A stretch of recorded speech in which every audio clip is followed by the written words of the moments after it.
Belly laugh. Is that important first thing in the morning? Yeah, absolutely. And there's me trying to be deadly serious. News is a serious business. Yeah, I have to rein you in sometimes. Well, it doesn't stop us laughing at it. It doesn't stop us having an opinion on what's going on. Yeah. And it certainly will not stop us reflecting what you think. Weekdays from 6 to 9:30 on GB News. I'm Dan Wootton. Join me Monday to Thursday from 9 to 11 for the feistiest and most fun news debate on TV, where free speech reigns. I'll bring you a sharp take on the day's biggest stories, bombshell newsmaker interviews, and A-list guests. And I guarantee you, no spin, no bias, no censorship, and no reason to go to bed. That's Dan Wootton tonight, Monday to Thursdays from 9 on GB News.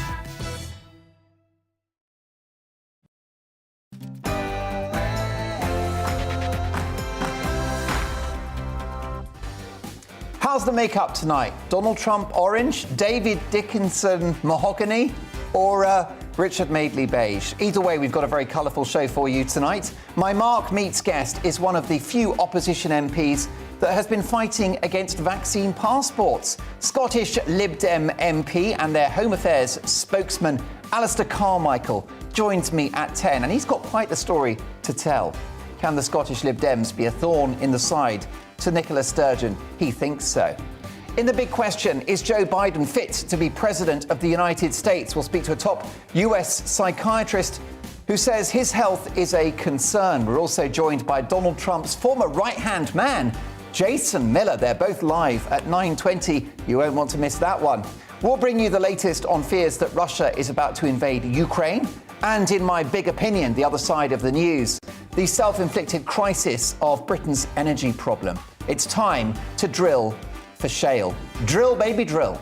Plus, my all-star panel tonight, including radio and Fleet Street legend Mike Parry, the hilarious comedian and presenter Tommy Sandu, and one of the brightest, youngest voices in political commentary, Sophie Corcoran. It's the dream team. First up, the headlines with the brilliant Miranda Shunker.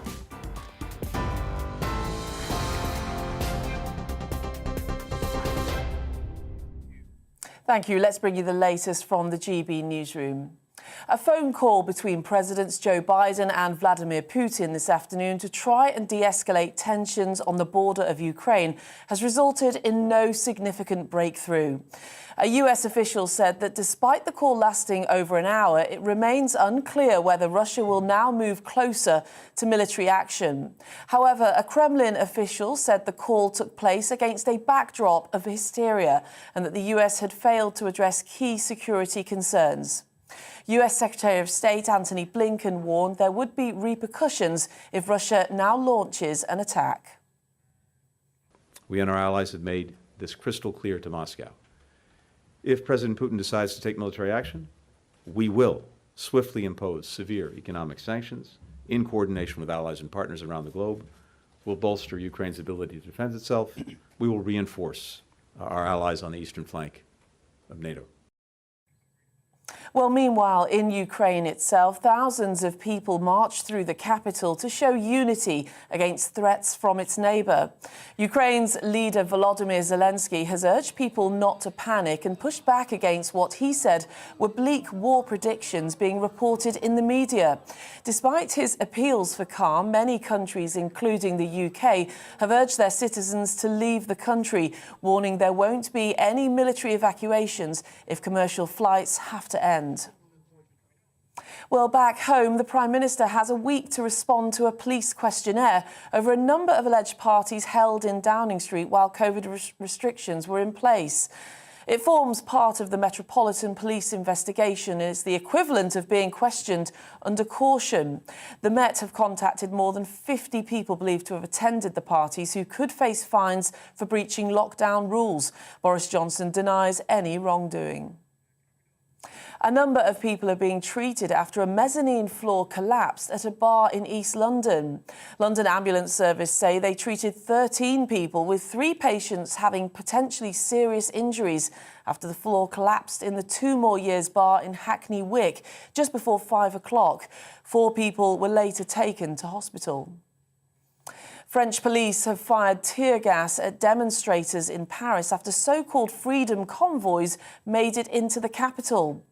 Inspired by the ongoing events in Canada, protesters are demonstrating against COVID-19 restrictions. So far, 300 motorists have been fined and at least 14 people arrested. Meanwhile, France has reduced its entry requirements for British travellers ahead of the half-term holidays. Fully vaccinated Britons no longer have to take a COVID test before departure. That includes anyone who's received their most recent dose within the past 9 months. Unvaccinated people must have a compelling reason to travel to France, as well as proof of a negative COVID test 48 hours before departure. Well, on TV, online and DAB+ radio, this is GB News. Now let's get straight back to Mark Dolan tonight.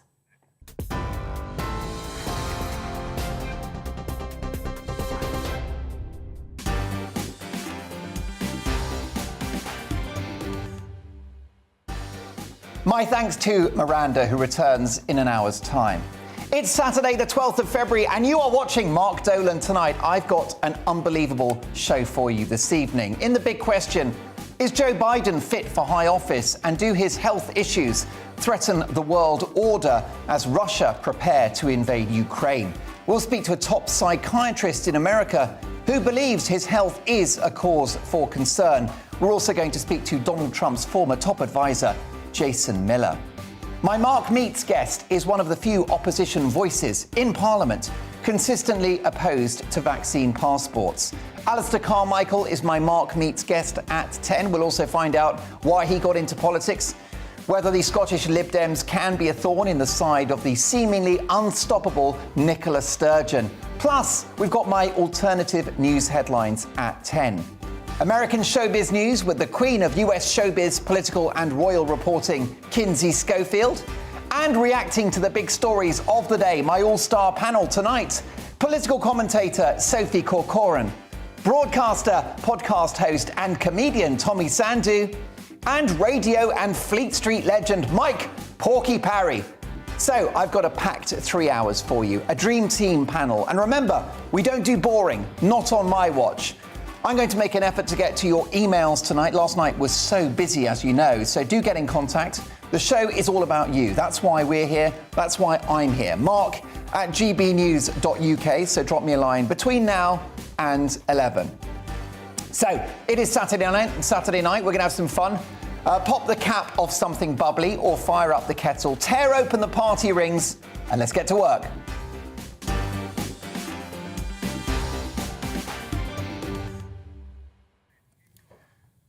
What is Vladimir Putin's greatest weapon? Tanks? Kalashnikovs? Nuclear weapons? None of the above. It's gas and energy resources. Gas, oil and coal are Russia's greatest export resource, which bankroll old Vladimir's dangerous and disruptive regime. And now here in the West, we are feeding the monster of his regime by buying billions of quids worth of Russian gas, oil and coal every year.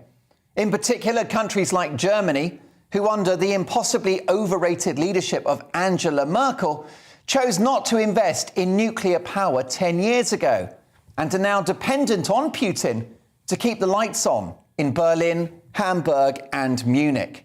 It means Germany are unable to talk tough with Putin because Russia is now a decisive stakeholder in Germany's infrastructure. You can't bite the hand that feeds you. This is why the West turned a blind eye to Russia's disgraceful annexation of Crimea in 2014, and why it seems likely that Putin will invade Ukraine in the days to come. It's not helped, of course, by the disastrous US President Joe Biden. This is a man whose botched departure from Afghanistan established the theme of Western weakness and surrender. Ukraine is an amazing country, the second largest by area in the whole of Europe. It's twice the size of Germany, and I've had the privilege of working there. A beautiful country with great people, a great history, and their overnight trains are an experience to behold, with strangers sat together in carriages sharing food and more than a few glasses of vodka. Ukraine's only crime, it seems to me, is its commitment to democracy, a market economy, and eventual membership of the Western Security Alliance, NATO. So, have we got their back? No.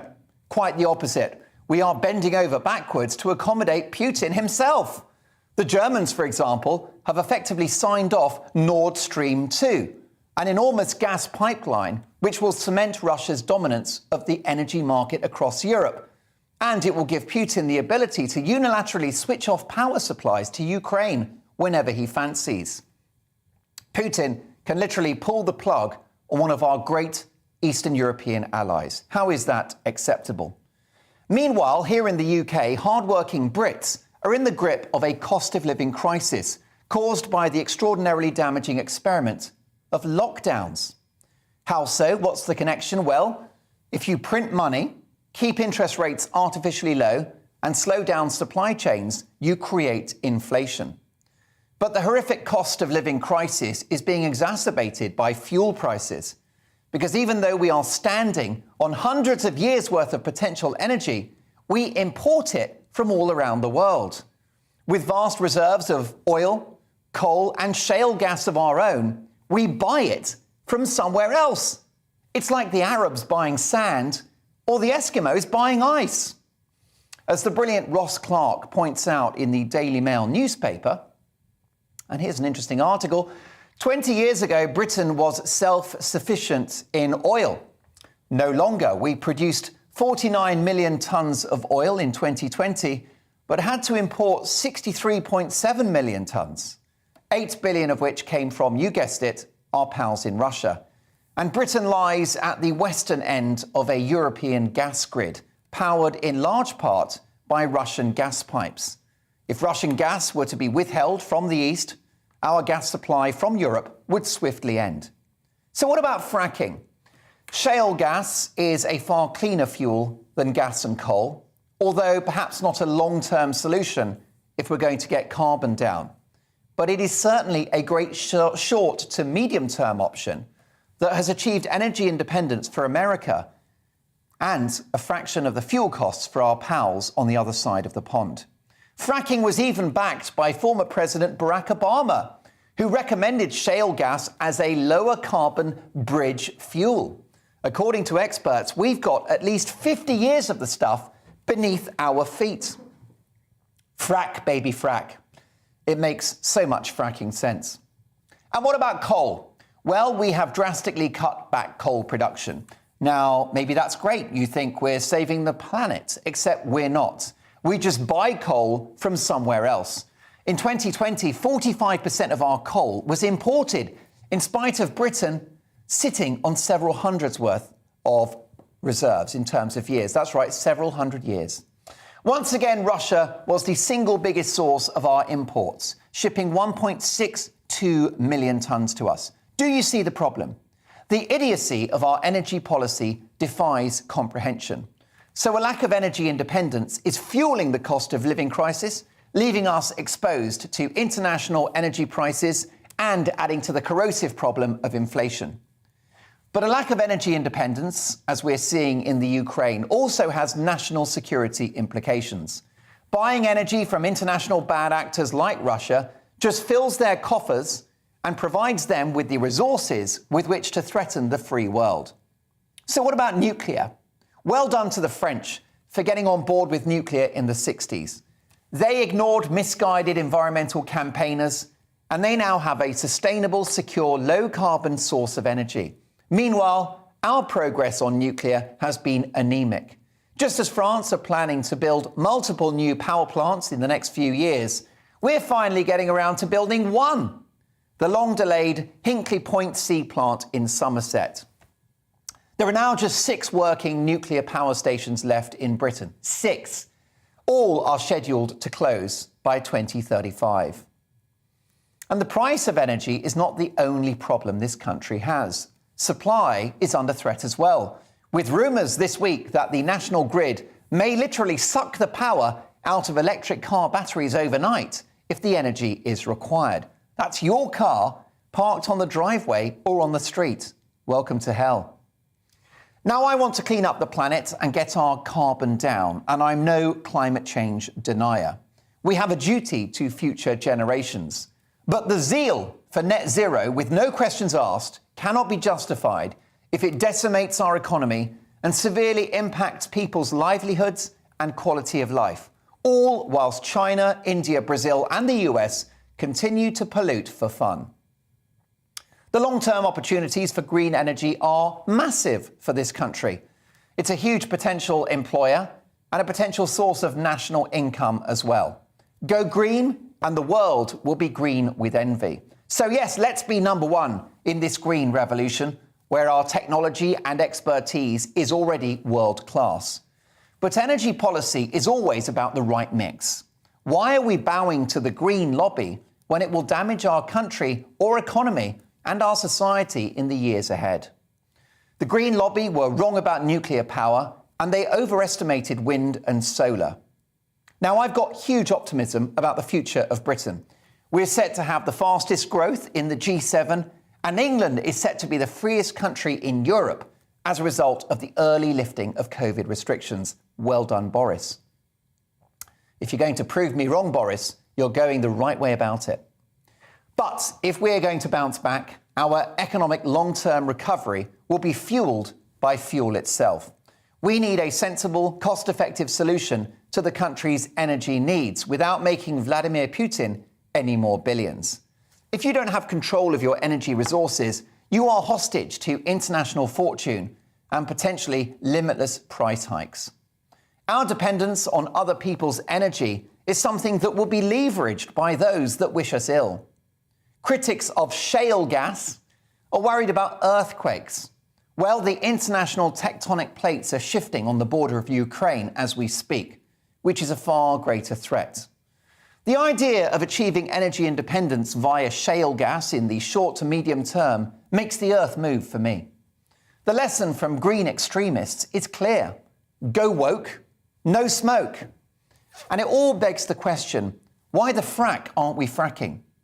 We haven't had the right energy policies for decades. All it's been, from politicians for years, is hot air.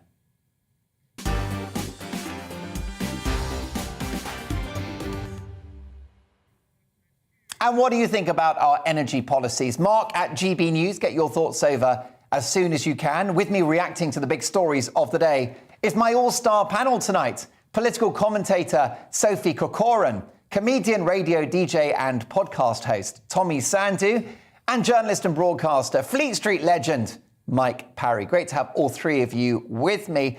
I would have thought, Sophie, that you've got the greatest stake in the future of this country because you are the youngest among us. What's your view about the rise in energy costs in this country? Well, obviously, it is because of the green nonsense. I mean, the green taxes add on about just under £300 to all of our energy, our gas prices, our gas costs that we pay. It's just ridiculous. I'm sorry, but China, Russia, India are burning up the world. Why are we going to freeze our grands? What is the point? And the thing is, they say it's for the future generations. I don't like Greta Thunberg, and I don't want to live in perpetual green misery, see my nan freeze or my economy fall to pieces because of this green nonsense when China are doing what they want. And I think we should dig for shale gas. I mean, it will last us for about 50 years with the amount that we have. It is environmentally friendly because we don't have to ship over gas in large ships that, burn dirty pollution. I mean, they don't talk about that, do they?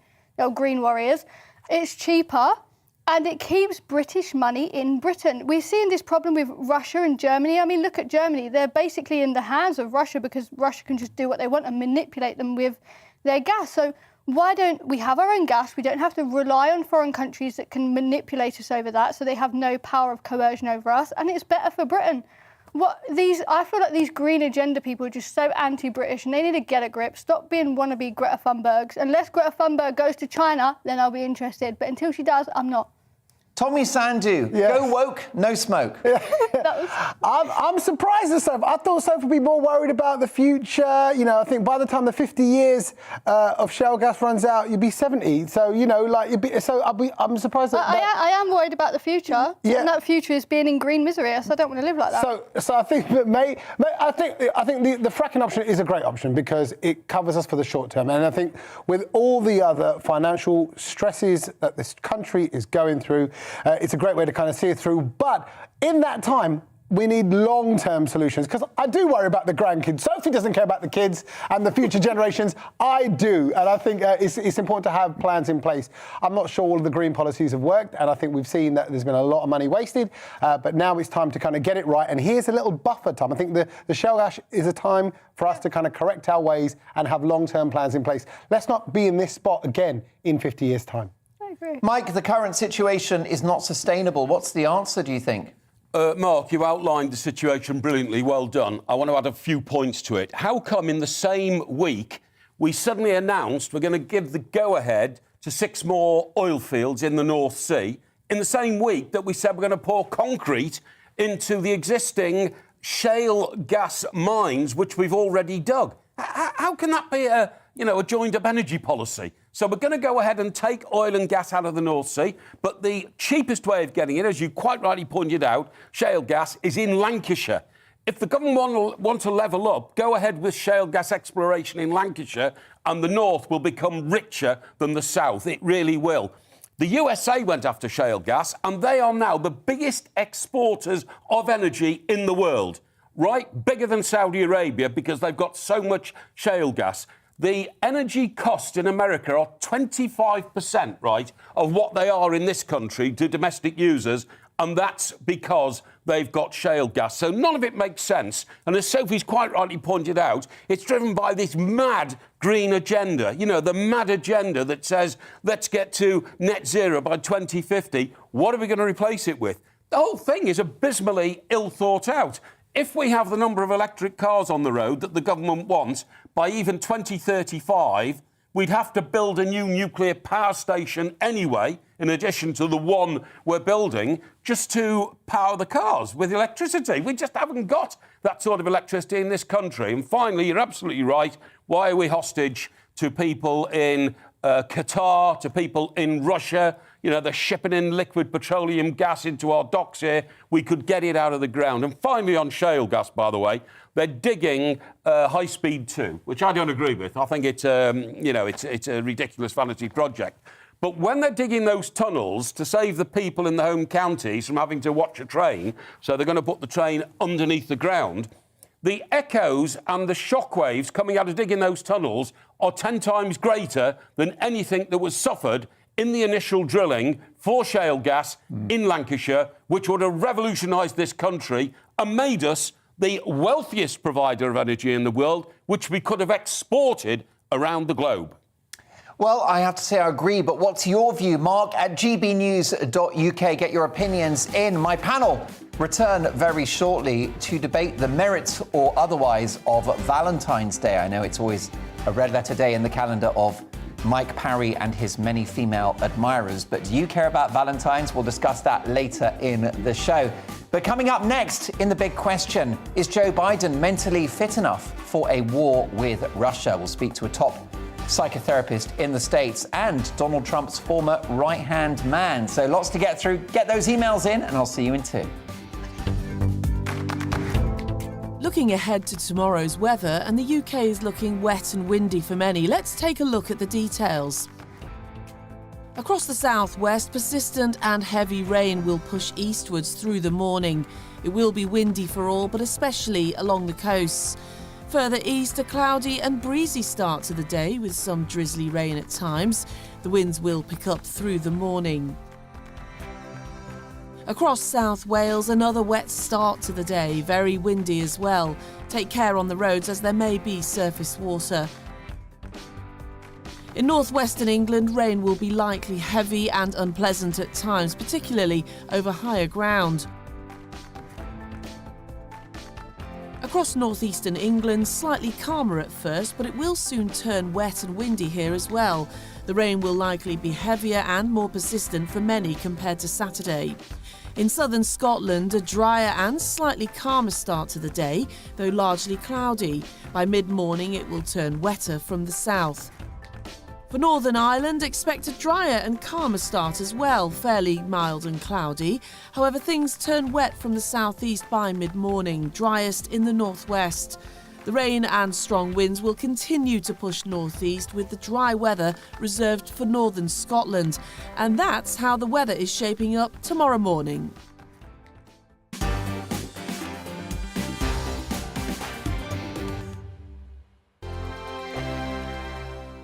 GB News is the UK's home of discussion and debate. From all perspectives. To stay up to date on the latest stories, make sure that you subscribe to the GB News channel right here on YouTube. You can watch us live 24/7 across the whole world. You can also check out exclusive content and catch up on previous episodes of your favourite shows. Every day, we ask the questions that you'd ask, so why not add your voice to the conversation in the comments section? Don't forget to subscribe. We are GB News, Britain's news channel. Every night at 11 on GB News, we bring you the next day's stories the day before. It's basically like time travel. If it's a big story, we'll cover it, guaranteed. But we'll also have some fun along the way. Big opinions, big laughs. Sometimes big hair. This is Headliners, the paper review show that won't send you to sleep like the others will. 11 p.m, 7 nights a week. Join us.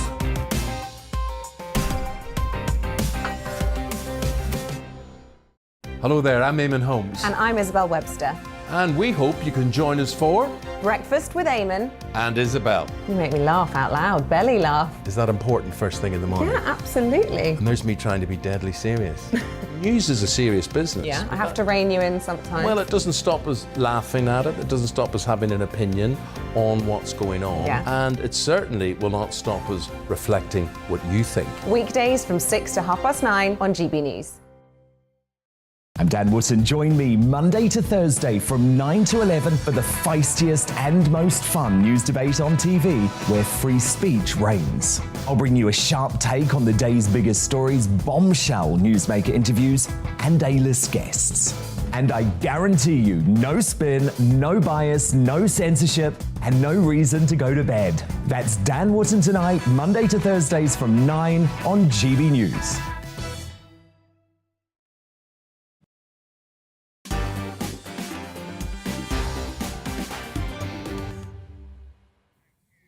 Now, our head of digital here, Sammy, is actually crafting the Big Opinion monologue. It will be ready on the GB News platform on Twitter in the next couple of minutes. But a big reaction to my comments about how we should explore shale gas. Lots of emails coming in. You heard that right. Family show, folks. Please behave yourselves. Let's have a look. Bruce says, Dear Mark, all well and good on excluding Russia from running our energy supply. But why is the government still in bed with the Chinese authorities in regard to Hinkley Point C? Total madness to give control up of a major social necessity to foreign powers. Jimberly says, Hi, Mark, I know I've sent this before. However, Britain has the most tidal rivers in the world. Also, some of the biggest from high to low. 340, I believe. Every city, town and village could tap this resource for a tiny amount of money. Martin says, Dear Mark, who can stop or slow down the net zero train? I'll tell you, nobody, because too many businesses have invested too much money. How about this from Alan? Hi, Mark, we have 1,000 years of coal reserve in this country. It cannot be beyond the scope of man to develop a clean means of burning coal. The rush to go green is madness. We should transition in an orderly manner, utilising our reserves of coal, gas and oil and nuclear for the benefit of all. John says, Mark, if you think fracking is the answer to our economic problems, you are deluded. Mining and energy companies are huge. And if you think they became huge by operating ethically, you're very naive. Money from fracking will not trickle down and benefit the UK population. It will go in the pockets of the companies who extract it. Also, a similar criticism or pushback on shale gas from Jean, who says, no, Mark, shale gas mining actually poisons the water table. Fracking can cause earthquakes, and we are on a tectonic plate. We have at least 100 small earthquakes, so small, but recorded by seismologists. Fracking could cause larger notable ones. Well, I'll get to more of your thoughts on that. I've been raising the question about whether Joe Biden is fit for high office. A rather potent email here from Ken, who says, Hi, Mark, the only thing Biden is good for is taking a nap and farting in front of women. It's all about opinions, and you're entitled to yours. So let's talk about Joe Biden right now. It is time for the big question, in which we tackle the big stories of the day. Now, tensions are continuing to rise between Ukraine and Russia, as recent news comes that an hour-long phone call was shared between Joe Biden and Vladimir Putin early this morning, where the US president warned Russia's leader of the severe costs of invading Ukraine. Vladimir Putin accused America of failing to guarantee security assurances. With 130,000 Russian troops massed along Ukraine's border, the US claims war is on the horizon. But can the US president really handle it? Is the leader of the free world in a capable state to take on Russia? With me to discuss this is Dr. Carol Lieberman and former senior advisor to President Donald Trump, Jason Miller. And I should stress that Carol Lieberman is a top psychotherapist. Dr. Lieberman, welcome to the show. Thank you so much. Tell me what your professional and medical assessment of President Joe Biden is. Well, one of the things that I do is I work as a forensic psychiatrist. And so when there are cases of competency, such as children arguing over their parents' will or whatever, and trying to say that the parent wasn't competent when they signed the will. So I have a lot of experience in assessing people's competency. And clearly, and I have been saying this since the election, actually, warning people that Joe Biden has encroaching dementia. And his dementia has been encroaching further, as each month has gone by since then. And it's very worrisome now that there is potential war on the horizon. Dr. Lieberman, what would be the symptoms that would concern you about his mental health? Well, he has been showing a lot of these symptoms. Memory loss, of course, word salad, confabulation, a volatile emotional state, disorientation. He doesn't know how to get off the stage, inappropriate comments, and particularly the worst one is abstract thinking. He has problems with abstract thinking, the kind of thinking that you need to hold a lot of thoughts in the air at the same time, juggle a lot of thoughts and try to put complex pictures together like we have in Ukraine and like we had in Afghanistan. One could have, before Afghanistan, one could have sort of just wished that somehow 4 years could go by and Joe wouldn't put America in any danger. But when Afghanistan happened and there was the debacle of his getting out in such a horrible way, many people killed and mainly surrendering to the Taliban after we were there for 20 years. And so that is why we're in this mess now, which is that Putin looks at what Biden did in Afghanistan and he thinks, he can do whatever he wants. I kind of feel bad in a way talking, telling tales out of school and that our president has dementia. I've been talking about it in the States because I've been trying to get people to do something about it.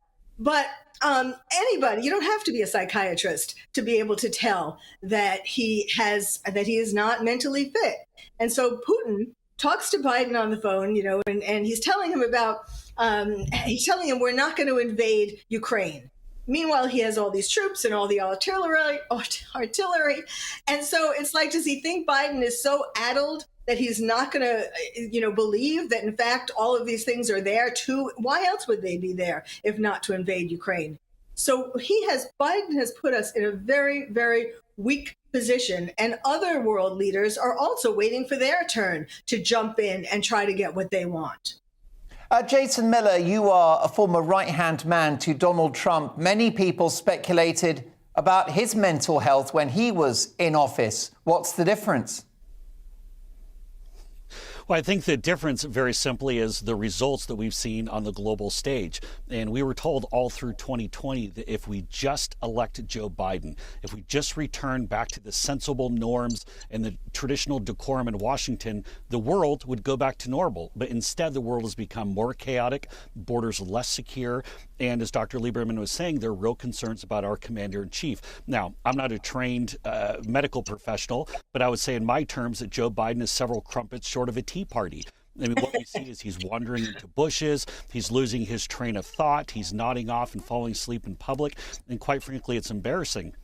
There's a reason why former White House physician Dr. Ronnie Jackson, who is now a member of our Congress, has called for Joe Biden to seek a cognitive test multiple times, even going back to 2020. And he's someone who spent a lot of time up close with Joe Biden. But what we're seeing here is what I call Brandon diplomacy, which is really the Joe Biden foreign policy outlook, which is to do everything completely in reverse. It's almost like opposites day back in primary school. So with regard to Afghanistan, he withdraws all of our key military and leaves our people behind. And with regard to Ukraine, as we're seeing now, he waits until Putin has amassed over 100,000 troops at the border before he starts getting tough and threatening sanctions.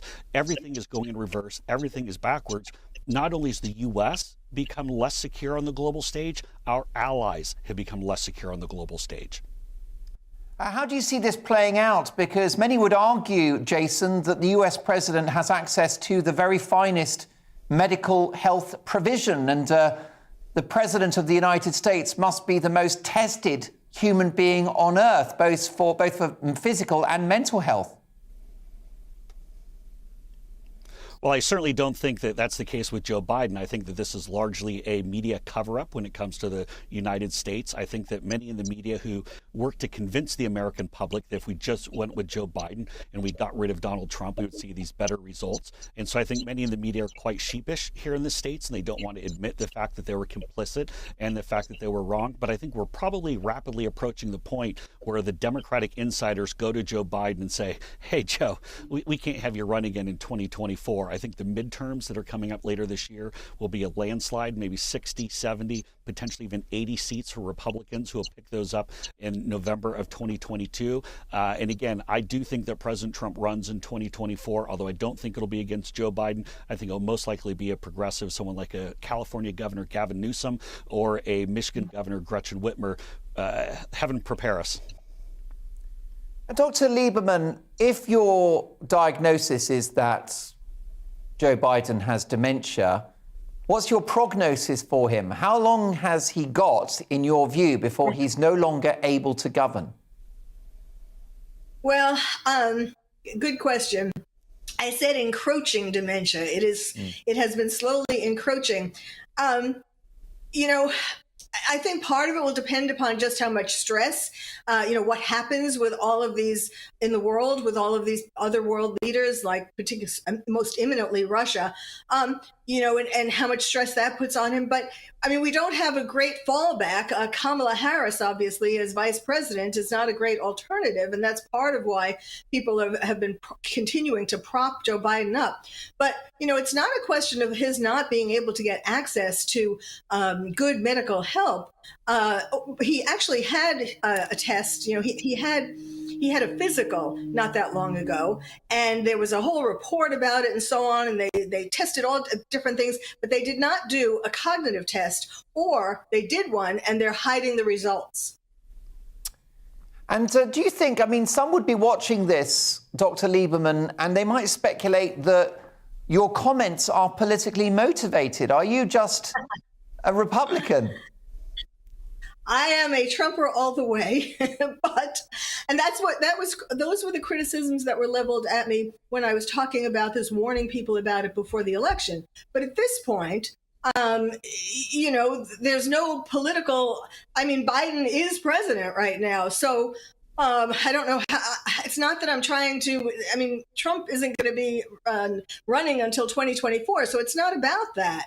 It's really about trying to save America, really, from things that are happening in Ukraine, for example, and from all the other, which when China gets in the act and Iran now, they have been building up their nuclear weapons and Biden hasn't been doing anything.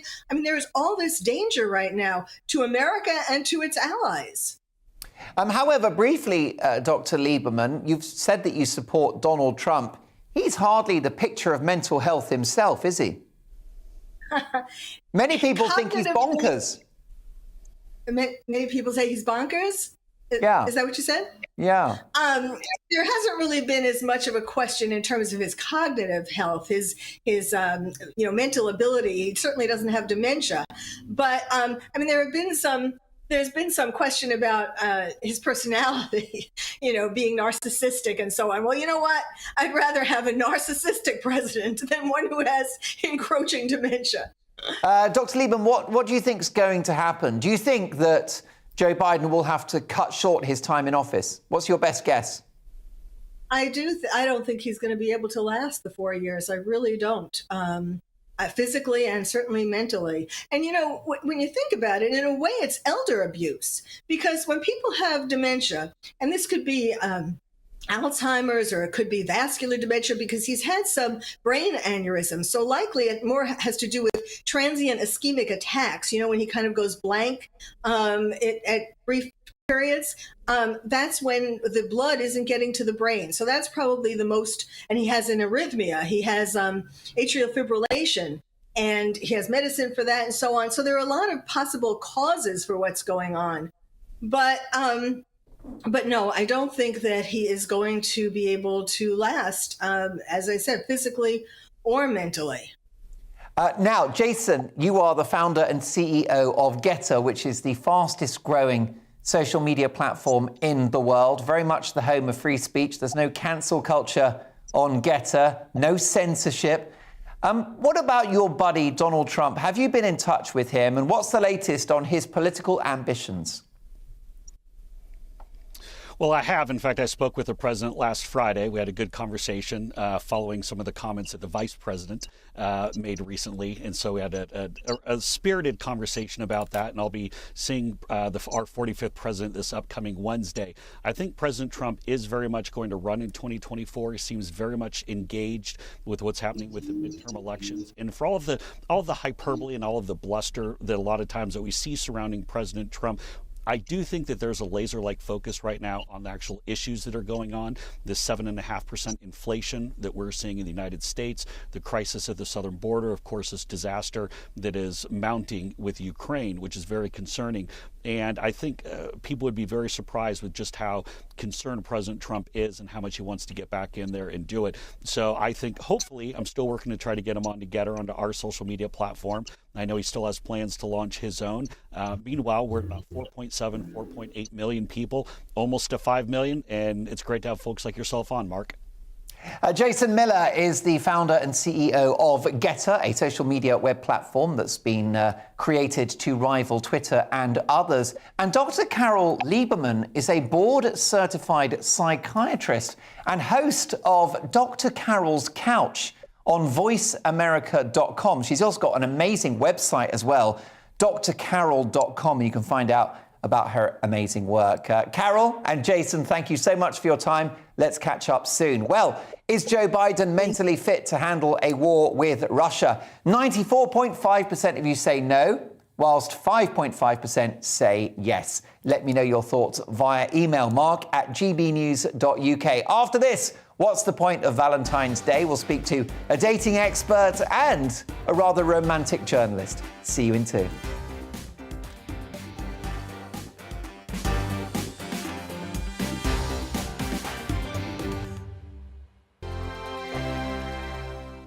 GB News is the UK's home of discussion and debate from all perspectives. To stay up to date on the latest stories, make sure that you subscribe to the GB News channel right here on YouTube. You can watch us live 24/7 across the whole world. You can also check out exclusive content and catch up on previous episodes of your favourite shows. Every day, we ask the questions that you'd ask, so why not add your voice to the conversation in the comments section? Don't forget to subscribe. We are GB News, Britain's news channel. Every night at 11 on GB News, we bring you the next day's stories the day before. It's basically like time travel. If it's a big story, we'll cover it, guaranteed. But we'll also have some fun along the way. Big opinions, big laughs. Sometimes big hair. This is Headliners, the paper review show that won't send you to sleep like the others will.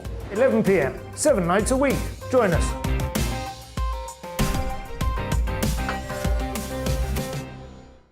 Hello there, I'm Eamon Holmes. And I'm Isabel Webster. And we hope you can join us for Breakfast with Eamon and Isabel. You make me laugh out loud, belly laugh. Is that important first thing in the morning? Yeah, absolutely. And there's me trying to be deadly serious.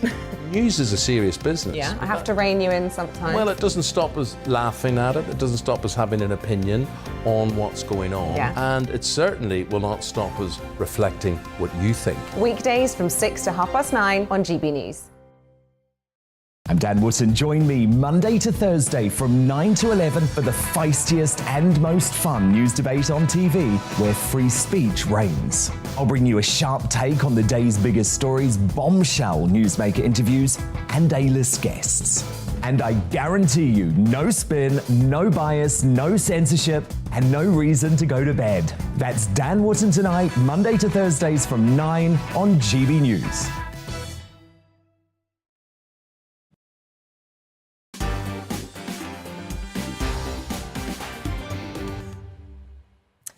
Mariki is not happy on email. Dear Mark, what is wrong with people's knowledge about science? God created the world in total balance.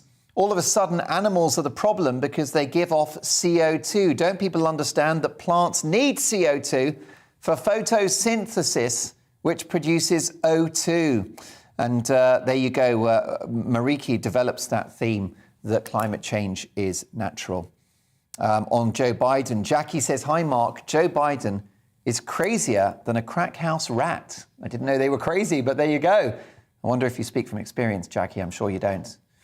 If Putin does invade the Ukraine, the best aspect of this is that his generals won't bother telling him. Let the rest of us get on with it. Jackie, thank you so much for that. Do email again. Going Green, Kenneth says, Dear Mark, excellent panel tonight. Going Green is absolutely stupid. It's an ideology that's being pushed to make the rich richer. Talking about electric cars, the majority of working class people can't even afford one, and the batteries don't last as long as they make out.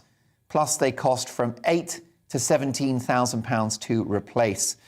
Look, Kenneth, thank you very much for that. And finally, Graham says, Dear Mark, let's go nuclear and use shale gas to tide us over. The French don't get much right, but they have on that one. Vive la nuclear. Oh, look at you, Graham. You even speak French. How romantic. Now, coming up, there's still time for you to make your voice heard in Mark Meets. I'll be speaking to the Lib Dem and a rare opposition voice against vaccine passports. Alistair Carmichael is live at 10. Get your questions in to mark@gbnews.uk. Now, if you're feeling romantic, you've got just 2 days to write that Valentine's card, as Monday is the 14th of February. So is Valentine's Day an opportunity to express your love for the person in your life, or the one you'd like to be? Or is it just an embarrassing cringe fest and a money spinner for greeting cards companies and florists?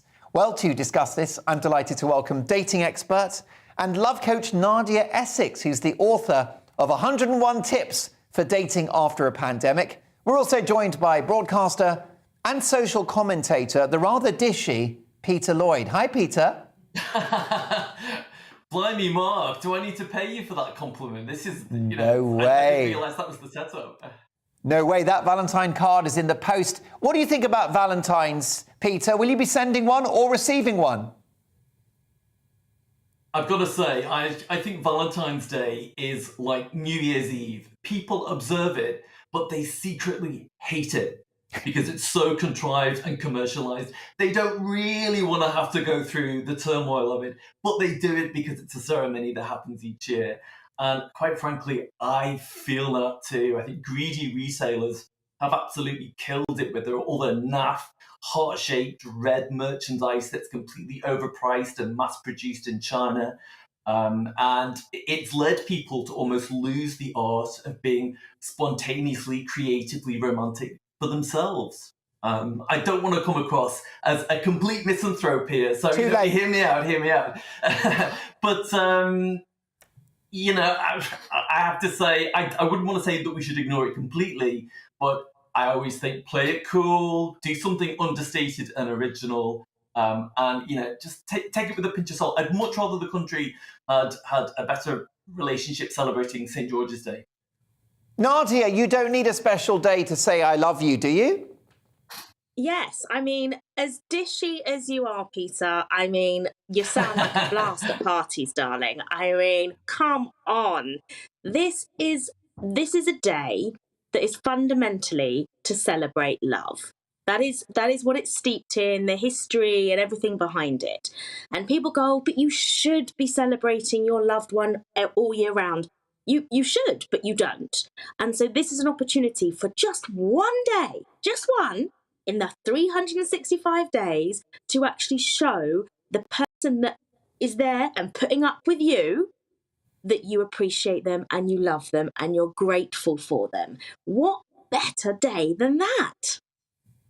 And what about... Well, when everybody else is doing it, how naff is that? Yeah. When everybody else is... So you have to be crammed in a restaurant with 300 other annoying smug couples, when actually you could just celebrate Valentine's Day on every other day of the year and just be consistently romantic with your partner. I think I'm a bit more romantic than you are, Nadia. I think I should be a dating expert. Now, Peter, it's none of my business, but do you care to share with our audience whether you are courting at the moment?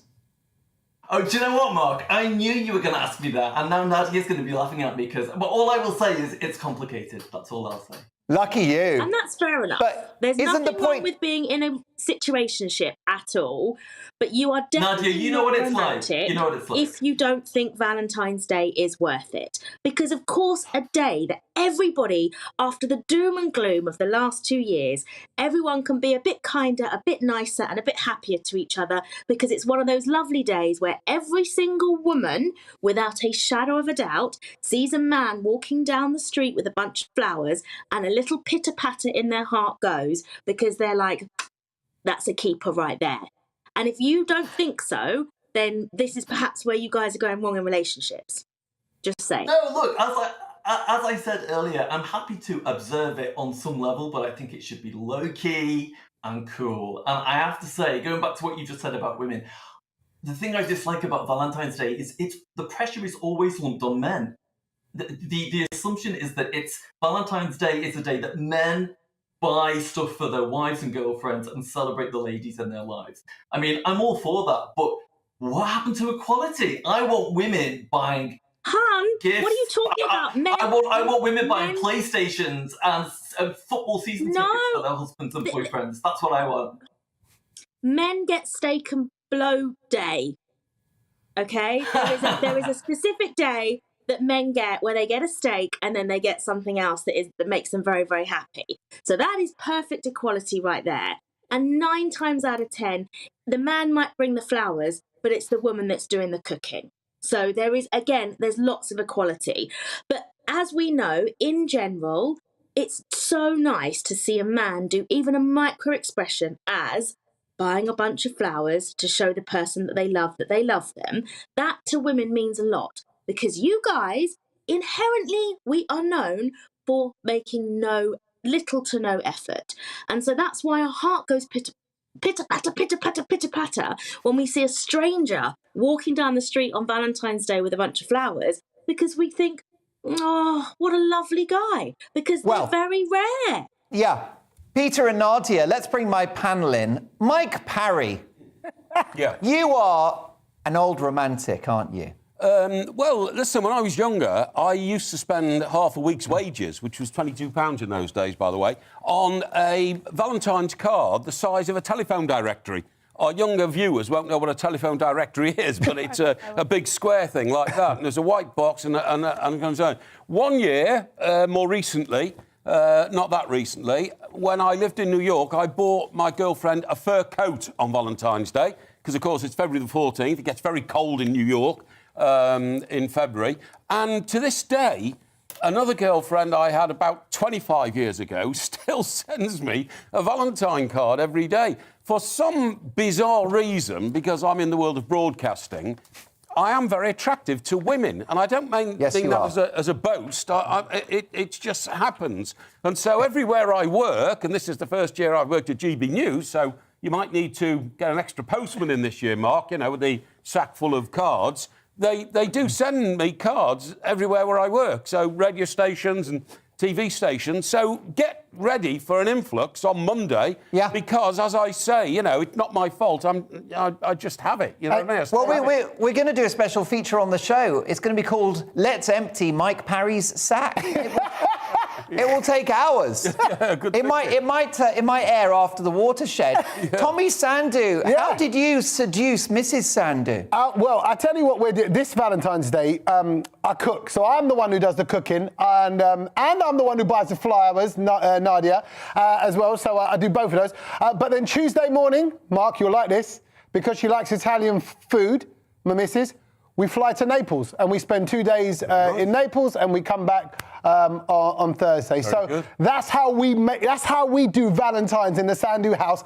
Ask Mike who he's hanging out with on Valentine's Day. Mike, tell him, who are you hanging out with on Valentine's Day? On Valentine's Day, I've got a 6-hour meeting with my accountant. There you go. To try and devise ways to possibly pay less tax next year than I paid For the love of money, that's what he's doing. He's doing it for. So I'm doing it slightly differently. There you go. My wife is an accountant, so in a way I'm spending 24 hours with one. So it's a win-win. Meanwhile, on Monday, Mike's going to be doing a Gary Barlow. Sophie, can you advise us how the youngsters do Valentine's? Well, actually, as a young woman, I think I should give advice to all of the blokes out there. Here we go. Good idea. So, please, for the love of the Lord, we're laughing at, Go on. all of his disciples, do not serenade your girlfriend in the park with a Passio piano like Femi. Please, just don't do that. That's rule number one. Secondly, I don't like Valentine's Day because I feel like it's one of those things that you just whack a heart on it and then whack up the price 20 times. A little bit like the modern day version is the pride flag now. Just stick a pride flag on it and job done, it will sell. I don't like that. But yes, do not serenade your girlfriend in the park with a piano. And I don't really like Valentine's. I just don't like people anyway. So I'm sorry, I'm not great to advise. Nadia, I think Peter's got a good point about the fact that on the 14th of February, restaurants and bars are packed with smooching lovers. Is there any merit on celebrating Valentine's the day before or the day after?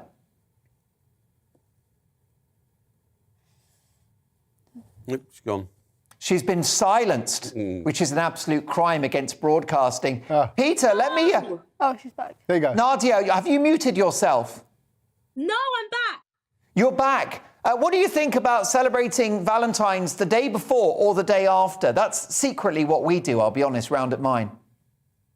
Perfectly fine. If it takes the pressure off, no problem. But let me quickly tell you something for the singles tuning in. Valentine's weekend is the very best weekend to meet people. So make sure you get out there because all the smoochy couples, they're not in bars, they're in restaurants. So when you go to a bar, it is full of wonderful single people and you can cherry pick. I know 3 people that met their boyfriends on Valentine's night out. Oh, wow, there's a thought. Now, Peter, with the clock against us, I understand that you're a little bit cynical about Valentine's itself. So what is the best way to say to someone, I love you? Oh, no, we've lost Peter. Peter, stop. We can't miss any of those words of wisdom. Folks, can we get the sound to Peter because his words are worth hearing? Peter, are you on? Unmute. He's back. Peter's back. Peter, how do you say I love you if it's not an expensive restaurant on Monday? Do you know, I just think if you just do get a nice bottle of wine and cook a meal and keep it cool, maybe play an album that it means something to both of you, whack that on the record player, and of course tune in to you on GB News. I think that's the perfect Valentine. Too right. It's either me or Barry White, isn't it? My sincere thanks to Nadia Essex, brilliant expert on dating. She's got a new book out about how to meet someone post-pandemic. Also, social commentator and broadcaster and a good friend of the show on the sofa here as part of our panel very often, Peter Lloyd. Now, coming up, there's time for you to get your questions in to the Lib Dem MP, Alistair Carmichael. He's their Home Affairs spokesman. He's been campaigning against vaccine passports. We'll find out why at 10. So get your questions in via email to mark@gbnews.uk. Also at 10, we've got my alternative news headlines, plus more from my amazing panel. And live from America, the Queen of US showbiz and royal reporting, Kinsey Schofield. See you shortly.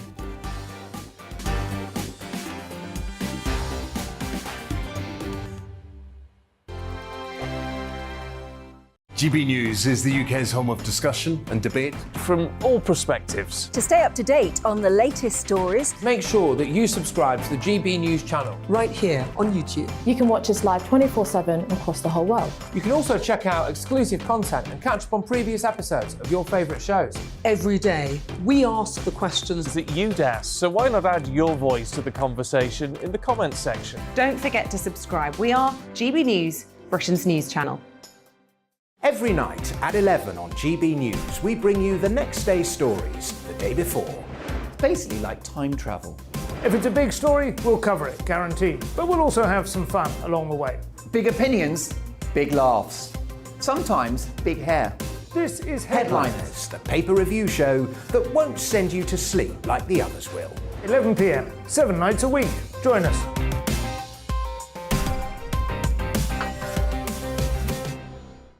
Hello there, I'm Eamon Holmes. And I'm Isabel Webster. And we hope you can join us for Breakfast with Eamon and Isabel. You make me laugh out loud, belly laugh. Is that important first thing in the morning? Yeah, absolutely. And there's me trying to be deadly serious. News is a serious business. Yeah, I have to rein you in sometimes. Well, it doesn't stop us laughing at it. It doesn't stop us having an opinion on what's going on. Yeah. And it certainly will not stop us reflecting what you think. Weekdays from 6 to 9:30 on GB News. I'm Dan Wootton. Join me Monday to Thursday from 9 to 11 for the feistiest and most fun news debate on TV, where free speech reigns. I'll bring you a sharp take on the day's biggest stories, bombshell newsmaker interviews, and A-list guests. And I guarantee you, no spin, no bias, no censorship, and no reason to go to bed. That's Dan Wootton Tonight, Monday to Thursdays from 9 on GB News.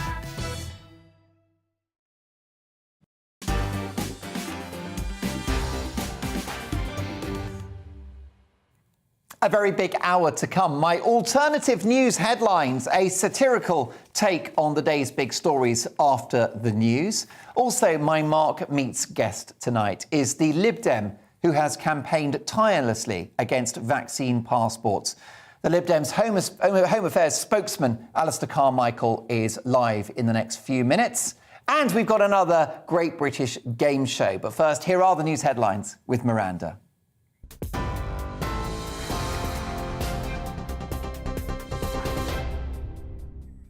Thank you. The top stories from the GB newsroom. A phone call between the US President Joe Biden and Russia's Vladimir Putin this afternoon to try and de-escalate tensions on the border of Ukraine has resulted in no significant breakthrough.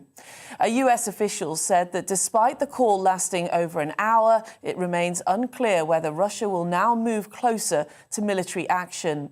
However, a Kremlin official said the call took place against a backdrop of hysteria, and the US had failed to address key security concerns.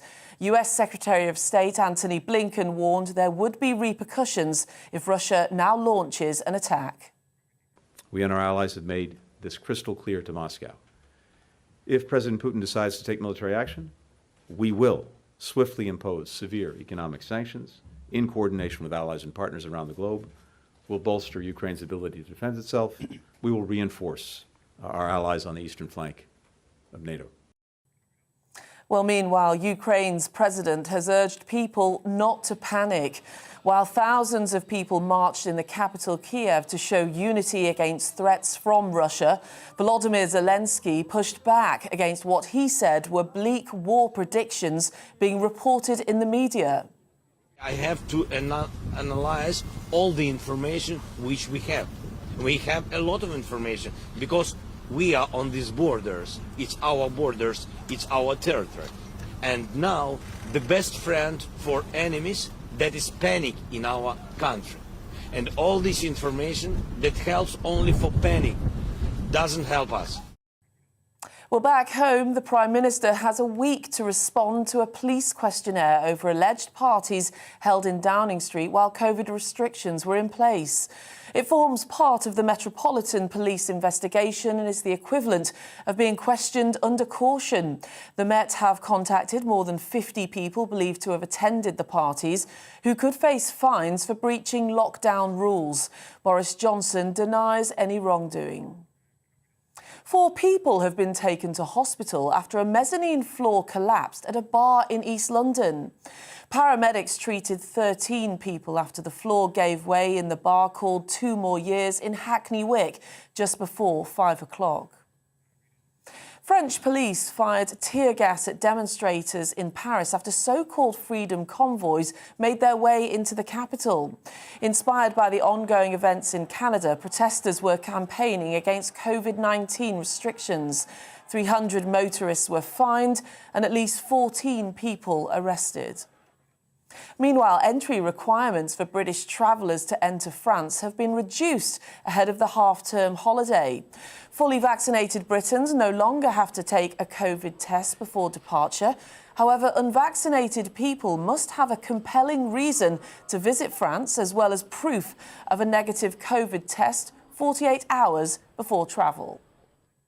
Well, on TV, online and DAB+ radio, this is GB News. Now it's back to Mark Dolan tonight.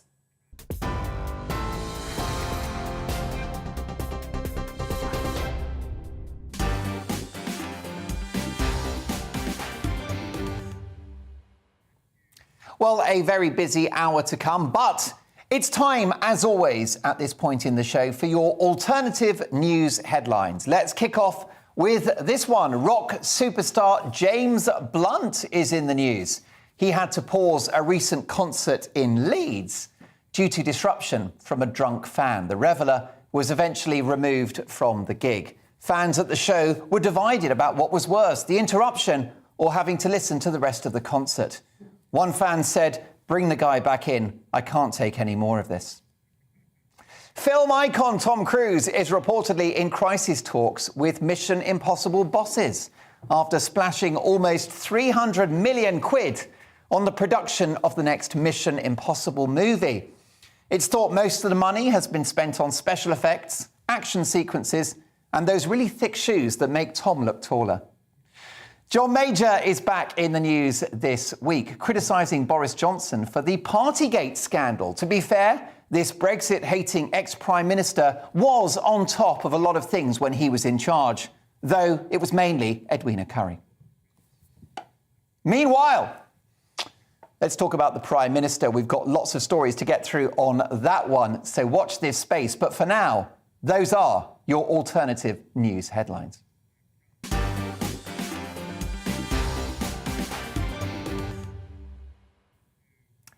It's time now for Mark Meets, in which I meet the biggest names in the world of showbiz, politics, business, sport and beyond, plus those who simply have a big story to tell. Tonight, the Liberal Democrat MP for Orkney and Shetland, Alistair Carmichael.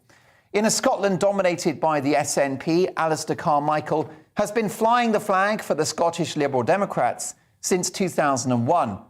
He served as Chief Whip of the House of Commons from 2010 to 2013, after which he was promoted to Secretary of State for Scotland in the coalition government. Alistair was the Liberal Democrat spokesman for Foreign and Commonwealth Affairs in 2020. But later that year, the new leader of the party, Sir Ed Davey, appointed Alistair as the Liberal Democrat Home Affairs spokesman.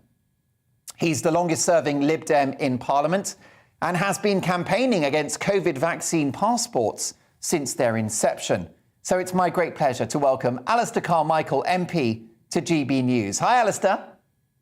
Hi, good evening, Mark. How are you doing? I'm very well. Wonderful to have you on the show. I think you first ran for Parliament in 1987 in Paisley South. Now, at that time, Labour dominated Scottish politics. So why did you choose the Liberals? Good question, that. I think originally it was because the Liberals were prepared to engage in the community where I was brought up, a small West Highland community, the island of Islay, and, the sort of place that gets ignored a lot of the time by politicians in Edinburgh and Whitehall and Westminster, but they didn't. So, they got my attention in that way. And then as you sort of form your own political ideas, then you realise actually there are some things that matter to you more than any other, and that's why you then find yourself a political home. And for me, it's as much to do with my character and my personality as anything else. And, at the end of the day, I'm just one of these kind of awkward individuals that doesn't like being told what to do. And, for that reason, the rights and freedoms of the individual have always been really important to me. And I'm not a libertarian. I understand that there are reasons why our freedoms should sometimes be constricted.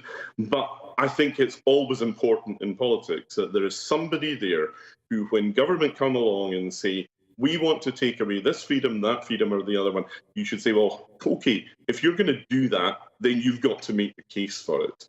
Otherwise, you're on a slippery slope, and before you know it, then you have a life where we're all controlled by government. And that's not the sort of country I want to live in. You were a solicitor making a good living. Why did you enter politics, Alistair?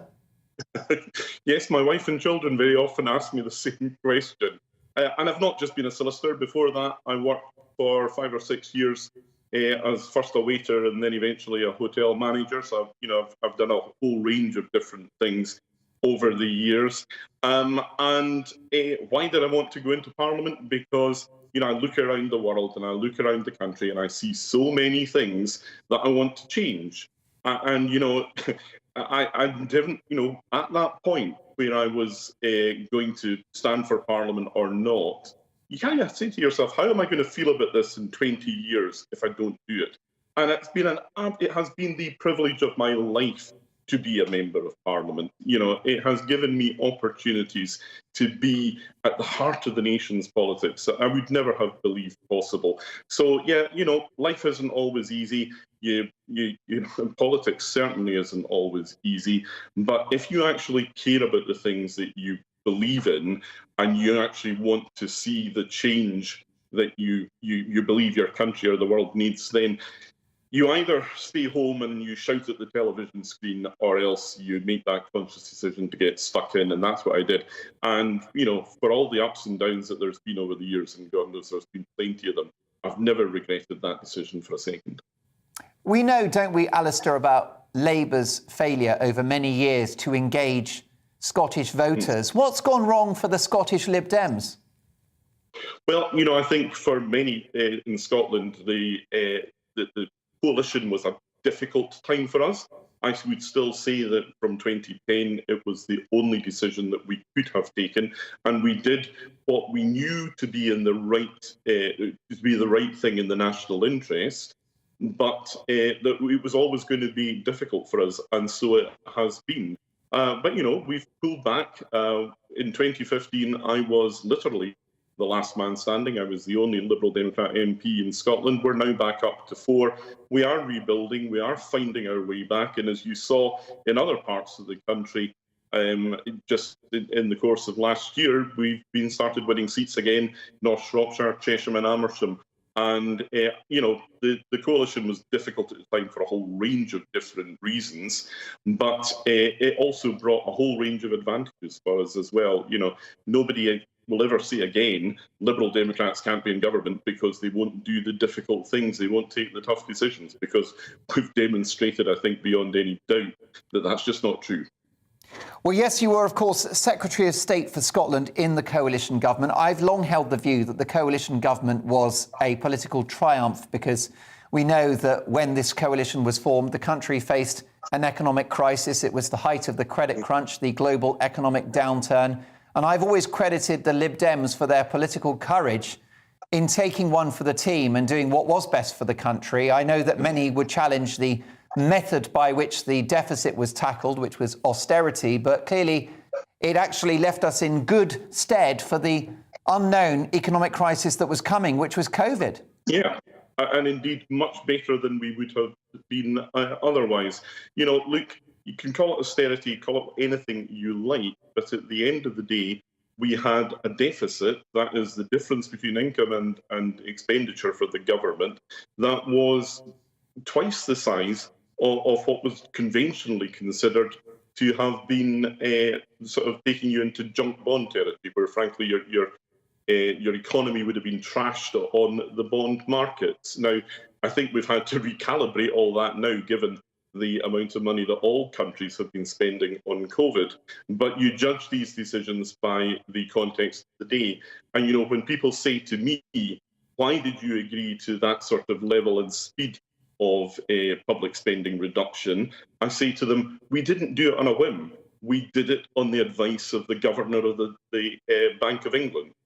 And, you know, when the governor of the Bank of England tells you that this is what you've got to do in order to take your country out of the economic danger zone, then frankly, you're either a very brave or very foolish politician if you decide to do something different. And some progressive policies were achieved, including the raising of the income tax threshold to £10,000, the tax-free threshold. Yeah, from 6,000 to over 10,000. The money that was available to go into, education, extra spending for the poorest children from the most sort of challenging backgrounds, something we called the pupil premium. And we also rolled back a lot of the things that the Labour government had done previously back on that civil liberties agenda. So, you know, if you remember back to 2006, Gordon Brown, Tony Blair were determined that we would all be carrying ID cards. One of the first things we did as a government in 2010 was we spinned that one, and I don't think anybody's ever regretted it since. We did a lot of difficult stuff, but that was an easy call to make. Yes, I don't think that the Lib Dems have had their due credit, and they've clearly paid the political price since. But I do believe that history will look upon that administration kindly, Alistair. In fact, I think that that particular administration was more coherent and harmonious than the previous Labour government, even though it was made up of two different parties. But that's just my view. Look, I think it's the case. I think it's the case that all governments are coalition. And certainly the government that was headed by Tony Blair and Gordon Brown was one which had two people at the top of it that basically didn't like or trust each other. Yeah. You know, maybe occasionally the relationship between David Cameron and Nick Clegg was too close, but fundamentally there were two people who agreed on what needed to be done and who got on to do it. You know, we were all told that coalition government would be chaos at the start of it. We disproved that, and I think that's an important learning point for British politics. And, you know, there's plenty of days at the moment where I look back on these days, dear God, I wish we could have some of that sort of chaos now. Alistair, it's time for the B word. Many of my viewers will never forgive the Liberal Democrats for what they perceive to have been an attempt to cancel or reverse Brexit. I've got an email from Paddy, Alistair, and Paddy's not pulling his punches. He says, "Hi, Mark. Please ask your Liberal Democrat guest, when will his party be changing their name? Because they proved during Brexit that they are neither Liberal nor Democratic." Well, look, I think Paddy maybe needs to move on as much as everybody else here. Brexit was a really difficult time for the country. It was massively divisive. And, you know, I think it was important in a 52-48 split that politics was still able to accommodate voices from both sides of that very divisive argument. But look, you know, for better or for worse, and I know where I see it now, that has happened. And really, the task of government now, as you come out of the pandemic with the massive economic and social changes that we're going to have to deal with, have got to be about bringing people together instead of keeping old wounds divided. So, look, Paddy, I get your point. I've heard it lots of times before. I see what you're doing here, but I think it's time you moved on. Now, Alistair, we are hopefully at the tail end of the pandemic, and you and the Lib Dems have been vocal opponents of vaccine passports. Tell me why. It's a no-brainer for me. You know, it comes back right to what I said to you at the start here. It's about that relationship between the citizen and state, the government and the governed. And it's so important in politics that there's always going to be somebody there who will challenge authority and say, tell me why you need to take this freedom away from me.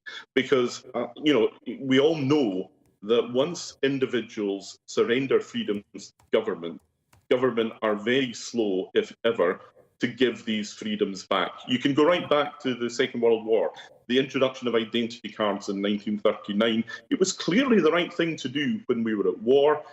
6 years later, it should have stopped, but actually it did require a court case to be taken by a private citizen, so almost 10 years later, to get the abolition of identity cards, because these temporary measures are never as temporary.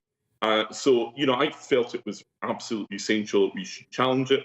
I couldn't see that there was a case for it. I could see, actually, that what you were doing here was going to be really divisive. You know, the young people in particular who had given up so much in order to tackle COVID were the ones who were going to be most badly hit.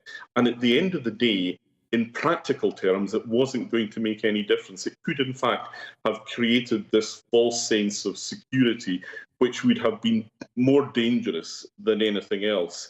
And in fact, I think if you look at the way that COVID passports were used in England and even more strongly in Scotland and Wales, you see they made no difference at all. So, you know, if a government comes knocking on your door and saying, give up this freedom or take this requirement, then I think as individual citizens, we should all be challenging them and saying, well, you tell us why. What difference will it make? And on vaccine passports, we can see now it made absolutely no difference at all. And we were absolutely right to oppose it, as we did from day one. If they ever come back with a similar scheme, I'll be asking the same questions. You don't take these things in trust.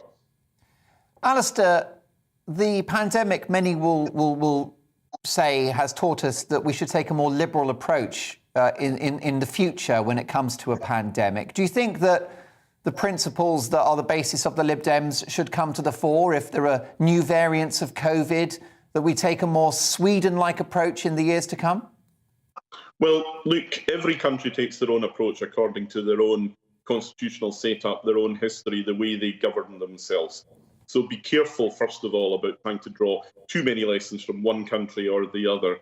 But I think at the most simple, basic, fundamental level, you've got to be prepared always to be asking people in authority, if they are taking away your freedoms, if they are making extra requirements of you to wear masks or socially distance or whatever else, then I think you have to be prepared to interrogate, because government and civil servants and ministers will always want to take the safe option. They will always err on the side of taking away freedoms, and they will always be slow ever to give them back. And, you know, whether it's a pandemic or anything else, I think that is the yardstick by which we should all be approaching these issues. I think that's right. Inform people of the risks and let them make the choice. I trust the British people, and Alistair, I suspect you do as well. Look, the clock's against us, and I've got to let you get back to your lovely constituency home. But before we go, Nicola Sturgeon is a great challenge, not just to the Lib Dems, the Tories and Labour, but to the Union, of course. She wants to see an independent Scotland. How can she be stopped? Well, I think, you know, we have to make the case, a more positive and engaging case for remaining part of the United Kingdom. And, you know, for me, you don't tackle the problems that Nicola Sturgeon says she wants to tackle about poverty, inequality, lack of opportunity and the rest of it, just by drawing a line on the map.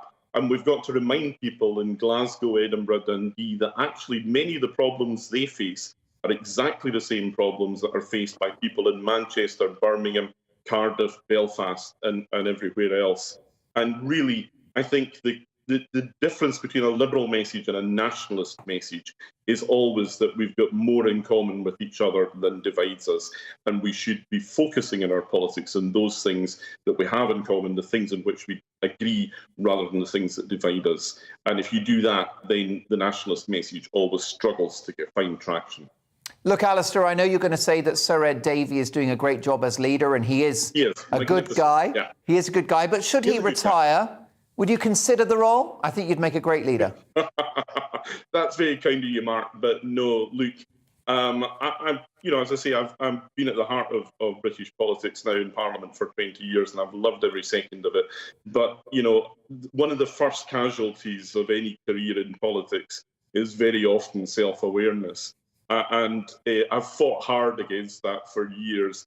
And, I love my job, but I just don't think I would be good at it.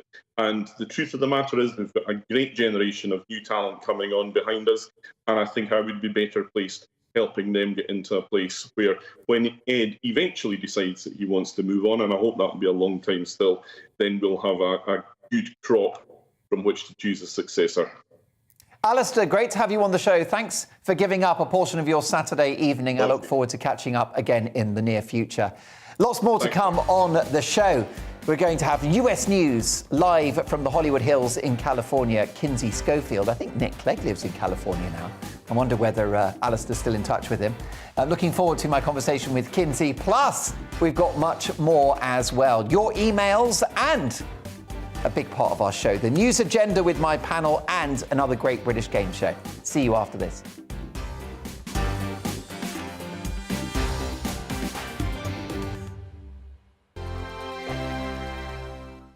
GB News is the UK's home of discussion and debate from all perspectives. To stay up to date on the latest stories, make sure that you subscribe to the GB News channel right here on YouTube. You can watch us live 24/7 across the whole world. You can also check out exclusive content and catch up on previous episodes of your favourite shows. Every day, we ask the questions that you'd ask, so why not add your voice to the conversation in the comments section? Don't forget to subscribe. We are GB News, Britain's news channel.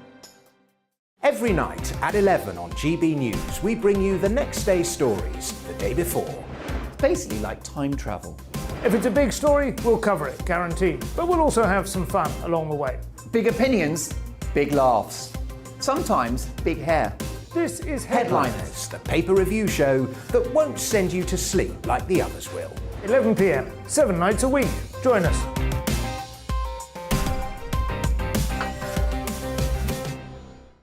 Hello there, I'm Eamon Holmes. And I'm Isabel Webster. And we hope you can join us for Breakfast with Eamon and Isabel. You make me laugh out loud, belly laugh. Is that important first thing in the morning? Yeah, absolutely. And there's me trying to be deadly serious. News is a serious business. Yeah, I have to rein you in sometimes. Well, it doesn't stop us laughing at it. It doesn't stop us having an opinion on what's going on. Yeah. And it certainly will not stop us reflecting what you think. Weekdays from 6 to 9:30 on GB News. I'm Dan Wootton. Join me Monday to Thursday from 9 to 11 for the feistiest and most fun news debate on TV, where free speech reigns. I'll bring you a sharp take on the day's biggest stories, bombshell newsmaker interviews, and A-list guests. And I guarantee you, no spin, no bias, no censorship, and no reason to go to bed. That's Dan Wootton Tonight, Monday to Thursdays from 9 on GB News.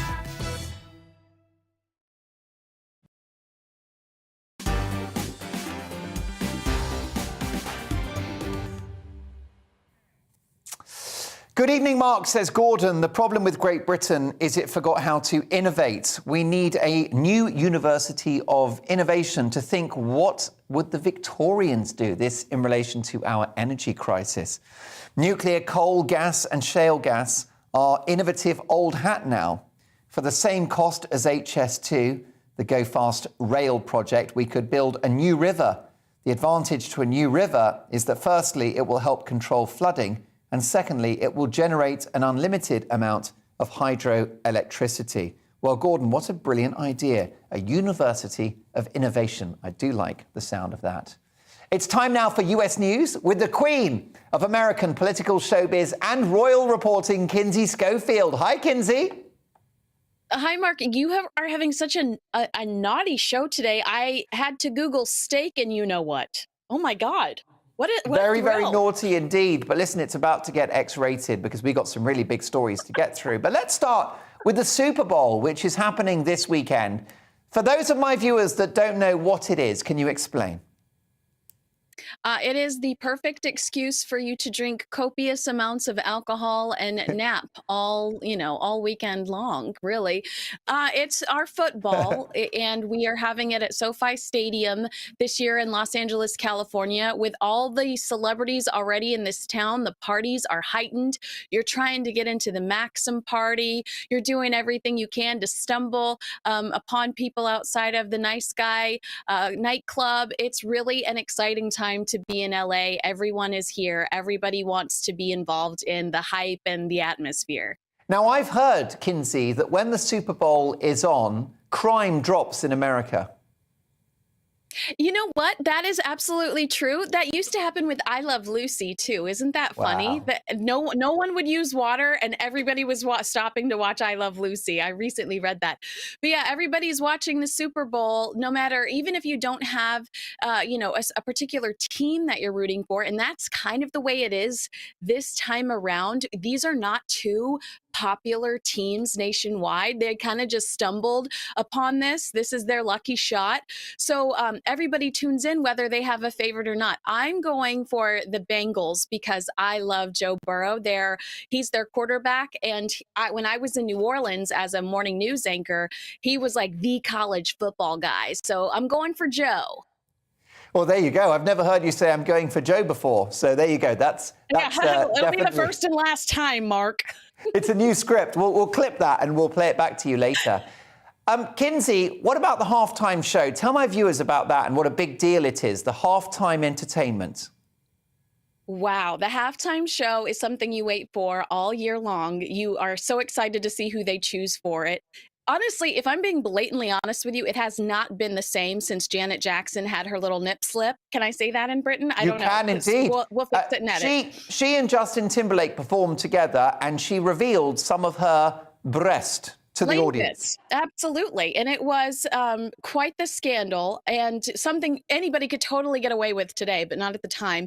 And those were MTV produced halftime shows. Now, they were a little boring over the years, and NFL has kicked it up into high gear this year with Snoop Dogg, Dr. Dre, Eminem, Mary J, and Kendrick Lamar.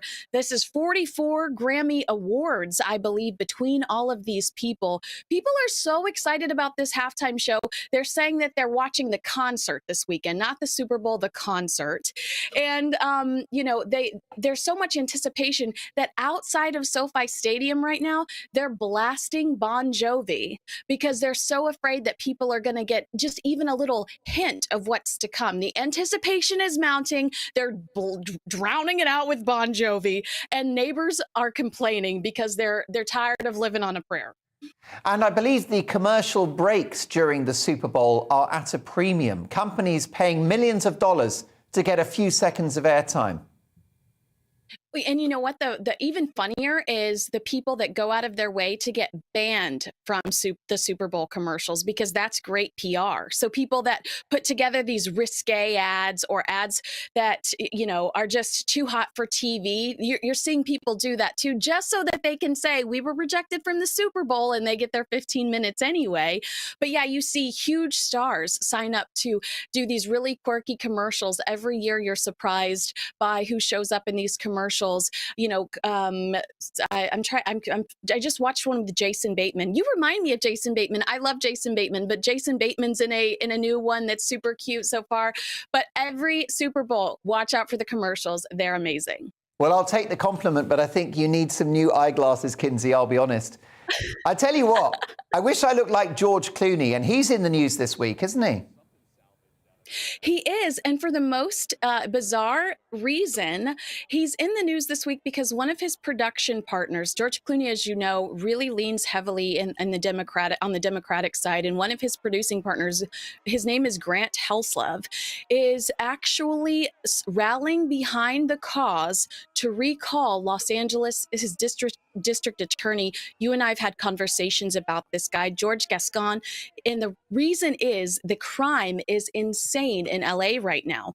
And so we're actually seeing this slew of Democratic donors and people that are really Democratic heavyweights getting behind what was originally pitched as this the conservatives the Trumpers trying to interfere again in politics, the same way that it was branded when we tried to recall Gavin Newsom. They tried to do the same thing. Democrats are saying, oh, this is just the Trumpers trying to wreak havoc. Well, now Democrats are stepping up saying, no, the crime is insane. We are the smash and grabs. I don't know if you know of Rodeo Drive, like the most luxurious strip where you can, board it up boarded up. People that are coming to visit LA cannot go into the shops because of all of the smash and grabs that are happening. Melrose Avenue, which used to be the sexiest, coolest place to shop and be seen, it's like one of the most crime-ridden places right now that you want to avoid. And so celebrities are slowly but surely coming forward and trying to get this DA recalled because they want crime to stop, and they want this city to be safe and luxurious and fun and beautiful again. Yeah, it's a very concerning story. It sounds like you'd be safer off shopping in Target, Kinsey. Oh, well, I love Target, okay? I'll never say no to a Target trip. And we'll never say no to you. We always love having you on the programme, and we'll see you in a week's time. Have a great week, Kinsey. Thank you. Bye, Mark. Brilliant stuff. The queen of US showbiz, royal and political reporting, Kinsey Schofield. Never a dull moment. Well, let's get to our news agenda now with my fantastic panel reacting to the big stories of the day. I'm delighted to say, still with me, Mike Parry, Tommy Sandu and Sophie Corcoran. And let's talk about higher education and universities. Over the course of the pandemic, students have seen their courses greatly impacted, with classes moved online and almost all social events cancelled. Despite this, the majority were still charged full fees for their courses and had to pay rent for accommodation they ended up not living in. And now one of Durham University's major donors, Mark Hillary, a Durham alumnus who has gifted the university £7 million since 2015, has said he will not give the university another penny whilst there is a single COVID-related rule imposed on the students. Hillary has been highly critical of the university's response to the pandemic, especially when it continued online learning even after Plan B COVID restrictions had been lifted. And it continues to ask students to provide evidence of a negative COVID test if they want to visit college bars, play college sport or attend formal events. Well, of course, Sophie Corcoran, you are you a former Durham student or are you just graduated? I'm a first year, Mark.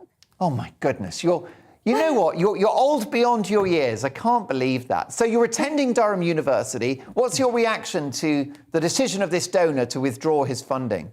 I actually think he's completely justified. I respected him a lot before because he's done a lot of stuff with Collingwood, so he usually holds an event every year where he just puts a load of money behind the bar and everyone just goes and gets drunk on his money.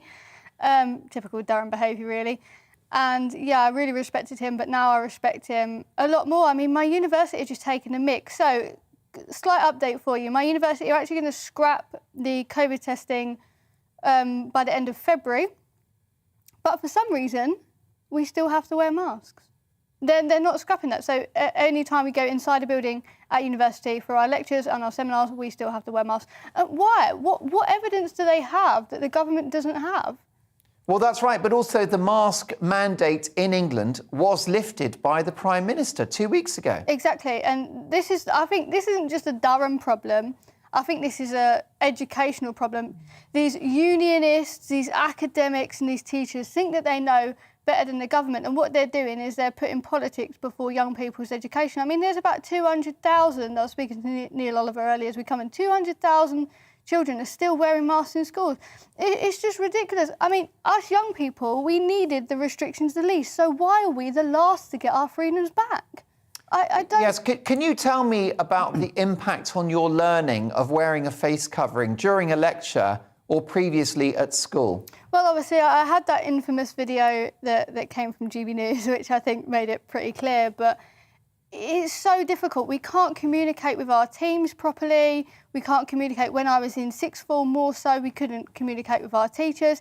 And it's the fact of, in university, you know, that I love, they go on about diversity and inclusion, don't they? What about those international students that come from foreign countries that don't speak brilliant English and struggle to understand people like my accents normally, let alone with a face mask on? I struggle. I can't understand the word she's saying as well, Mark. Just say that right now. Yeah, exactly. That's the thing. Where's the diversity there? So that's not helpful.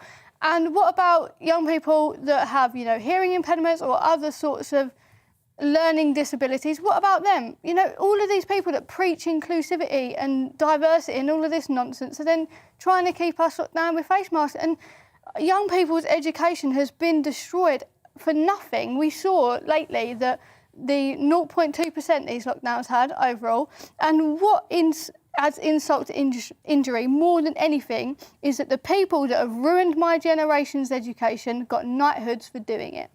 And they should be stripped of their knighthoods. And Tommy Sandu, did you go to university? I did. I was president of my We were students' talking union. about this earlier. At Bournemouth University. Loved it. But I was there for very different reasons to Sophie. The education was very much secondary to partying and going out and copping off. You know, masks would have just got in the way of what I was at university for very different reasons. But I had a good time at university. Sophie's university experience, we were just comparing, asking, Soph, but what about bars and clubs? And she was like, nah, I ain't got no time for that. I go to seminars and I get out of there. You know, do what I got to do. Bosh. You know, look, these youngsters now, most of the time, we couldn't. You know, I've literally just turned 20 last week. Most of the pandemic has been what was supposed to be the best years of my life. And we couldn't do all the nonsense that you were doing at uni because we have to social distance. Exactly. And I felt, honestly, because I really did, I loved university so much. And the social side of it was, I think, what made me me. Because when you get to university, you're 18 years old, you're still a kid. And in those years, you form your best friends ever. And I think restricting how much people can socialise, the mask wearing. It's really hard to make friends at uni because, like, we're not allowed to, you know, take off our masks, and it's awkward. Like, before you just go up to elections, everything is just so difficult. Making friends, socialising, you're learning, and we're paying $9,000 for the privilege of doing so. I worry about what that toll would really be in years to come. And when I heard people, you know, didn't get to do Freshers Week. Freshers Week was great. You know, if you didn't get to do that and all the shop drinking and everything else, I think you've really missed out on a big part. Even the social side, even not drinking. That's a really good point as well. It's a big part of it. We're not going to get over these problems for a long time. You know, it's the exam cancellations was something that destroyed me pretty much, and because mine got it cancelled twice. And these problems that we're going to see aren't just going to be gone with my year group or the year group before me or the next year group. It's going to take an entire cohort of secondary school kids, at least, potentially primary school kids, to get over the damages of lockdown. I mean, these damages are going to go on for years and years and years. Yes, these restrictions are scrapped, but now it's time to turn our heads and get justice. Mike Parry, you attended Nottingham Trent University. There's probably a bust of your face somewhere in one of the university buildings. Yes. A mural, perhaps. Maybe your name is chiselled in concrete somewhere. But I don't know, Mike, unless you want to be a doctor or a lawyer, I'm not sure there's any point going to university these days. Well, I was just about to say that. I'd like to know if Mr. Hillary, this is the hedge fund guy, he's given $7 million. Did he go to Durham and say, look, unless you stop all these ridiculous restrictions on students now, I'm going to withdraw my money? Or did he just decide that the policy was pathetic anyway and didn't give a warning and just withdrew his money? I like this guy a lot because, as Sophie's already pointed out, whenever he goes to the university to, you know, give another $100,000, he puts a huge amount of money behind the bar and just lets the students, you know, get bladderated all night long at his expense. He went to Harrogate grammar school before he went to Durham University. So he's made a really good stock, this guy, from the north of England, you know, and he's got every right to do it. He's a big, big player. He's been in the Sunday Times rich list. Now, you've got to have about 50 million quid just to get to the bottom of the Sunday Times rich list, so he knows what he's doing. But to emphasise the point you've just made, these students are looking a gift horse in the mouth. Not the students, the people who run Durham University, but the students should have put pressure on the people running the university to say, look, you know, if Mr. Hillary goes, we're up the chute. Because I reckon about 80% of students in this country are wasting their time at university. They should be out in the workplace. They should be taking apprenticeships. They should be contributing to the wealth of this country, instead of which they're not. I left after 1 year, right? I was a star student at the University of the Trent in Nottingham, but after 1 year I realised I was going nowhere. So I left and I joined my local newspaper back home in Chester, the Chester Chronicle. The rest is history. I made my way through journalism and broadcasting. That's why I am where I am today. More big stories and more big opinions after the break. Another great British game show based around jewellery. Can you spot the expensive stuff versus the cheap tat. Find out why we're playing that very shortly. And straight after this, can we trust that charities are actually sharing the money that we donate appropriately? Where does the money go? So much to get through. And don't forget, headliners after 11, two top comedians looking at tomorrow's papers. I'll be in the host's chair. So a busy hour and 20 to come. I'll see you after this.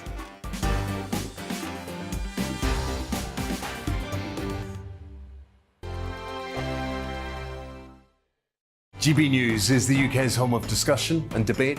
From all perspectives. To stay up to date on the latest stories, make sure that you subscribe to the GB News channel right here on YouTube. You can watch us live 24/7 across the whole world. You can also check out exclusive content and catch up on previous episodes of your favourite shows. Every day, we ask the questions that you'd ask, so why not add your voice to the conversation in the comments section? Don't forget to subscribe. We are GB News, Britain's news channel.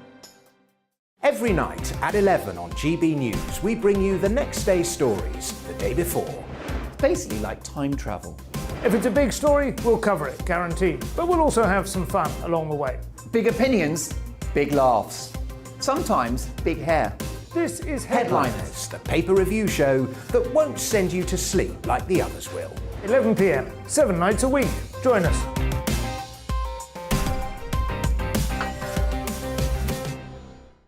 Hello there, I'm Eamon Holmes. And I'm Isabel Webster. And we hope you can join us for Breakfast with Eamon and Isabel. You make me laugh out loud, belly laugh. Is that important first thing in the morning? Yeah, absolutely. And there's me trying to be deadly serious. News is a serious business. Yeah, I have to rein you in sometimes. Well, it doesn't stop us laughing at it. It doesn't stop us having an opinion on what's going on. Yeah. And it certainly will not stop us reflecting what you think. Weekdays from 6 to 9:30 on GB News. I'm Dan Wootton. Join me Monday to Thursday from 9 to 11 for the feistiest and most fun news debate on TV, where free speech reigns. I'll bring you a sharp take on the day's biggest stories, bombshell newsmaker interviews, and A-list guests. And I guarantee you, no spin, no bias, no censorship, and no reason to go to bed. That's Dan Wootton tonight, Monday to Thursdays from 9 on GB News.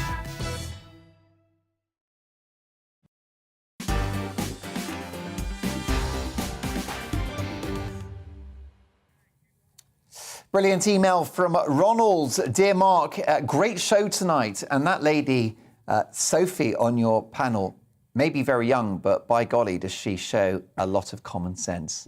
There we are. That's why I didn't realise you were only in your first year at university, because you are a wise head on young shoulders, let me tell you.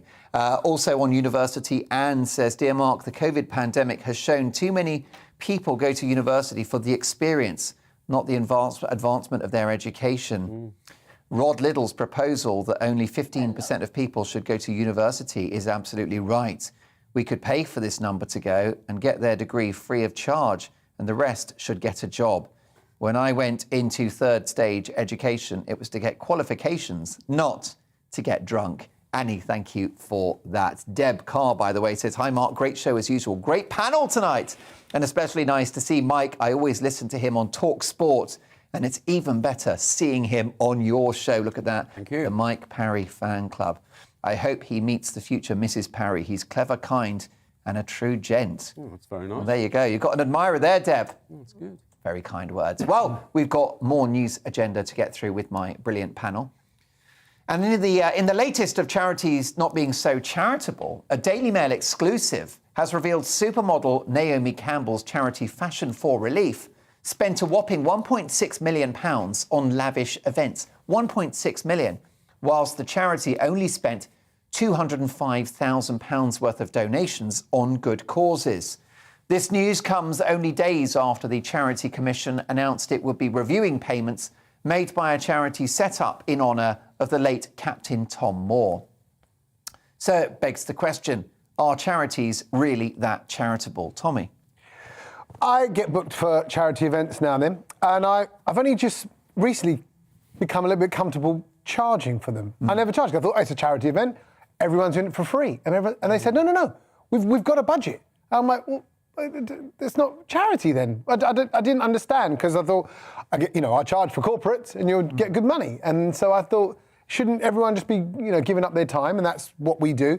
If I'm honest, I come from a Sikh background, right? So we have something called seva, which is service, effectively. You give your time up and you contribute to the community, to each other, and that's part of our nature, it's part of our culture. Yeah. So I would imagine that doing charity is the same thing. So it was strange for me to work for corporate kind of style charities where they're saying, no, we can pay you your fee. And I'm like, it just doesn't, it baffles me.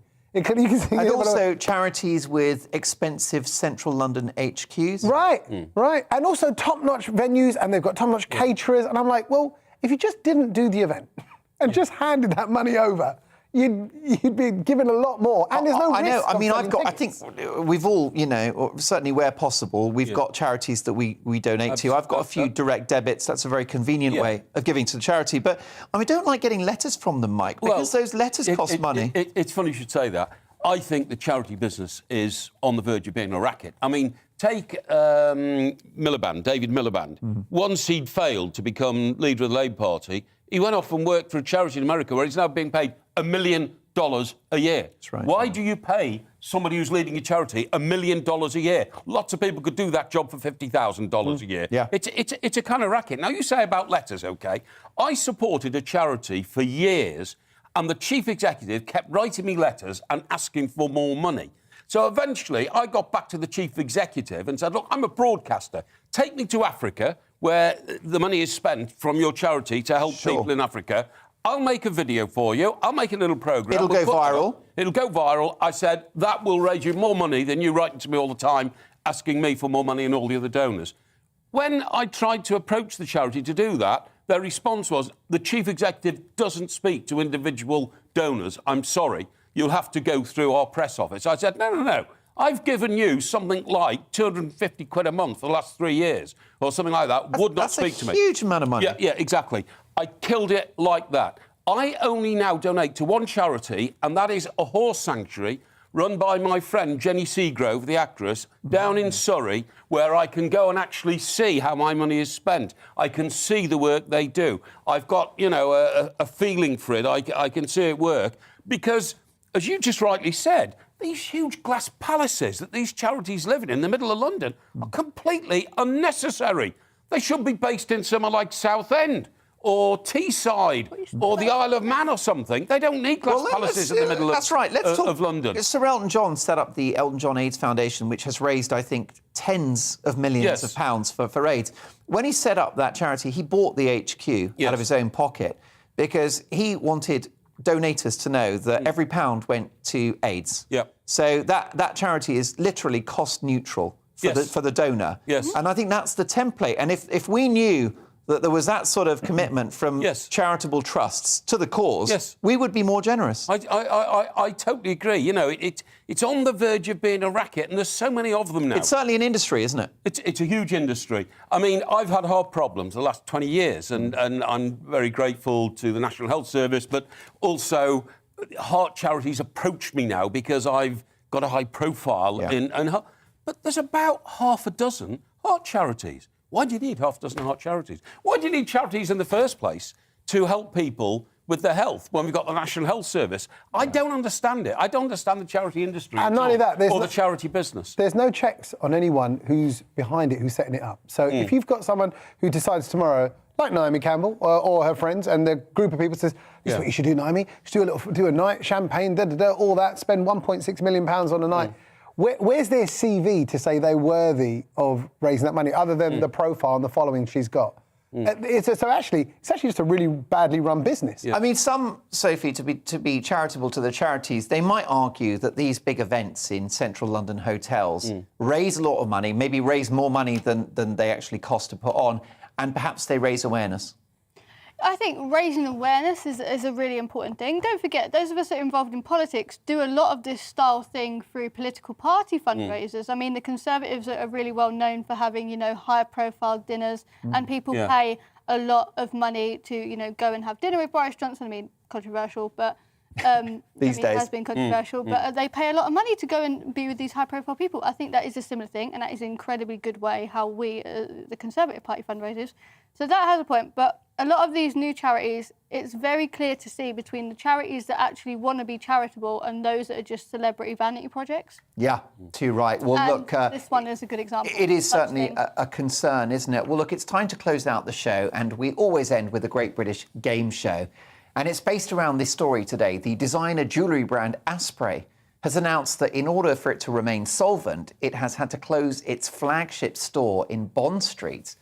The chain, which used to see turnovers of £20 million per year, saw that crash to £6 million during the pandemic. So they flogged their shop in order to actually stay solvent. And that has inspired tonight's Great British Game Show.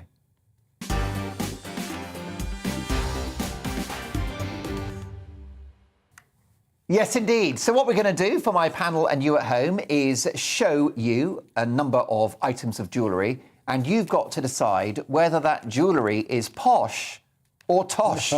That's right, we're going to play a game of posh or tosh. Well done to Will for coming up with that excellent nom de plume. We're looking for the posh jewellery and the tat. So let's start with item number one. Is this posh or tosh?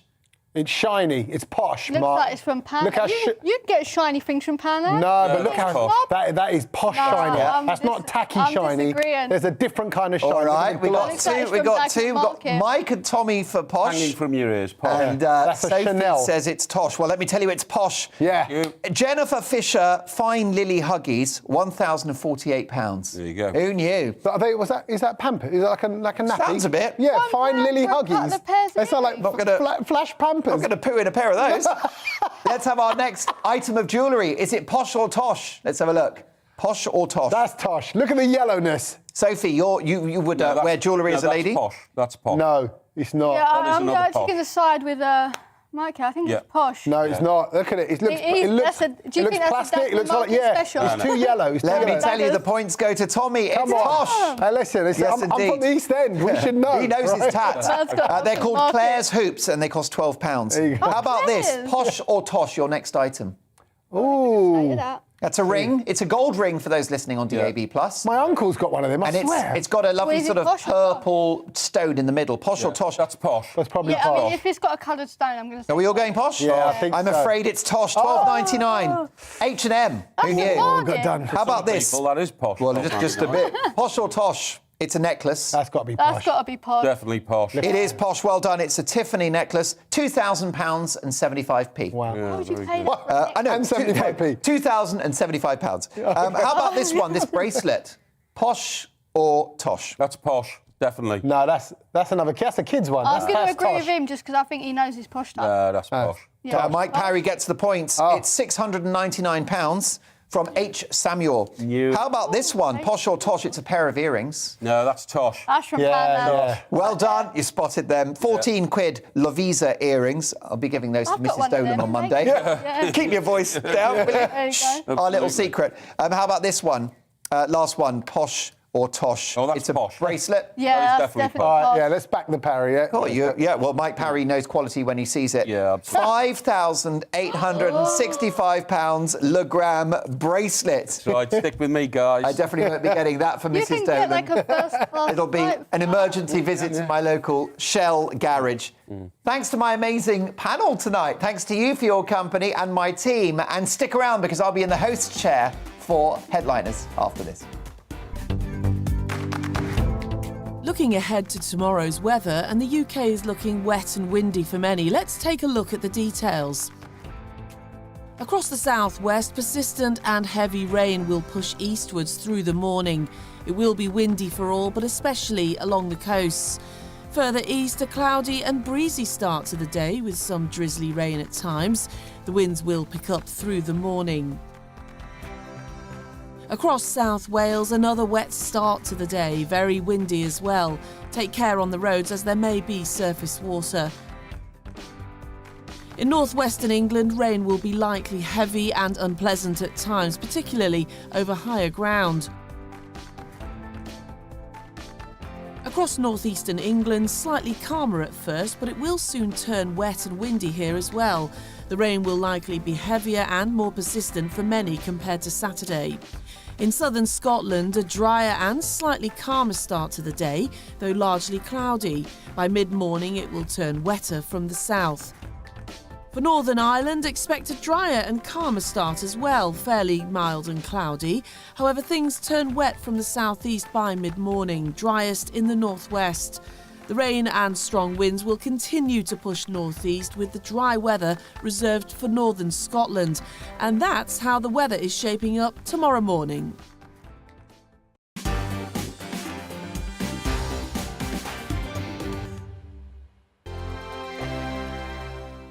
GB News is the UK's home of discussion and debate from all perspectives. To stay up to date on the latest stories, make sure that you subscribe to the GB News channel right here on YouTube. You can watch us live 24/7 across the whole world. You can also check out exclusive content and catch up on previous episodes of your favourite shows. Every day, we ask the questions that you'd ask, so why not add your voice to the conversation in the comments?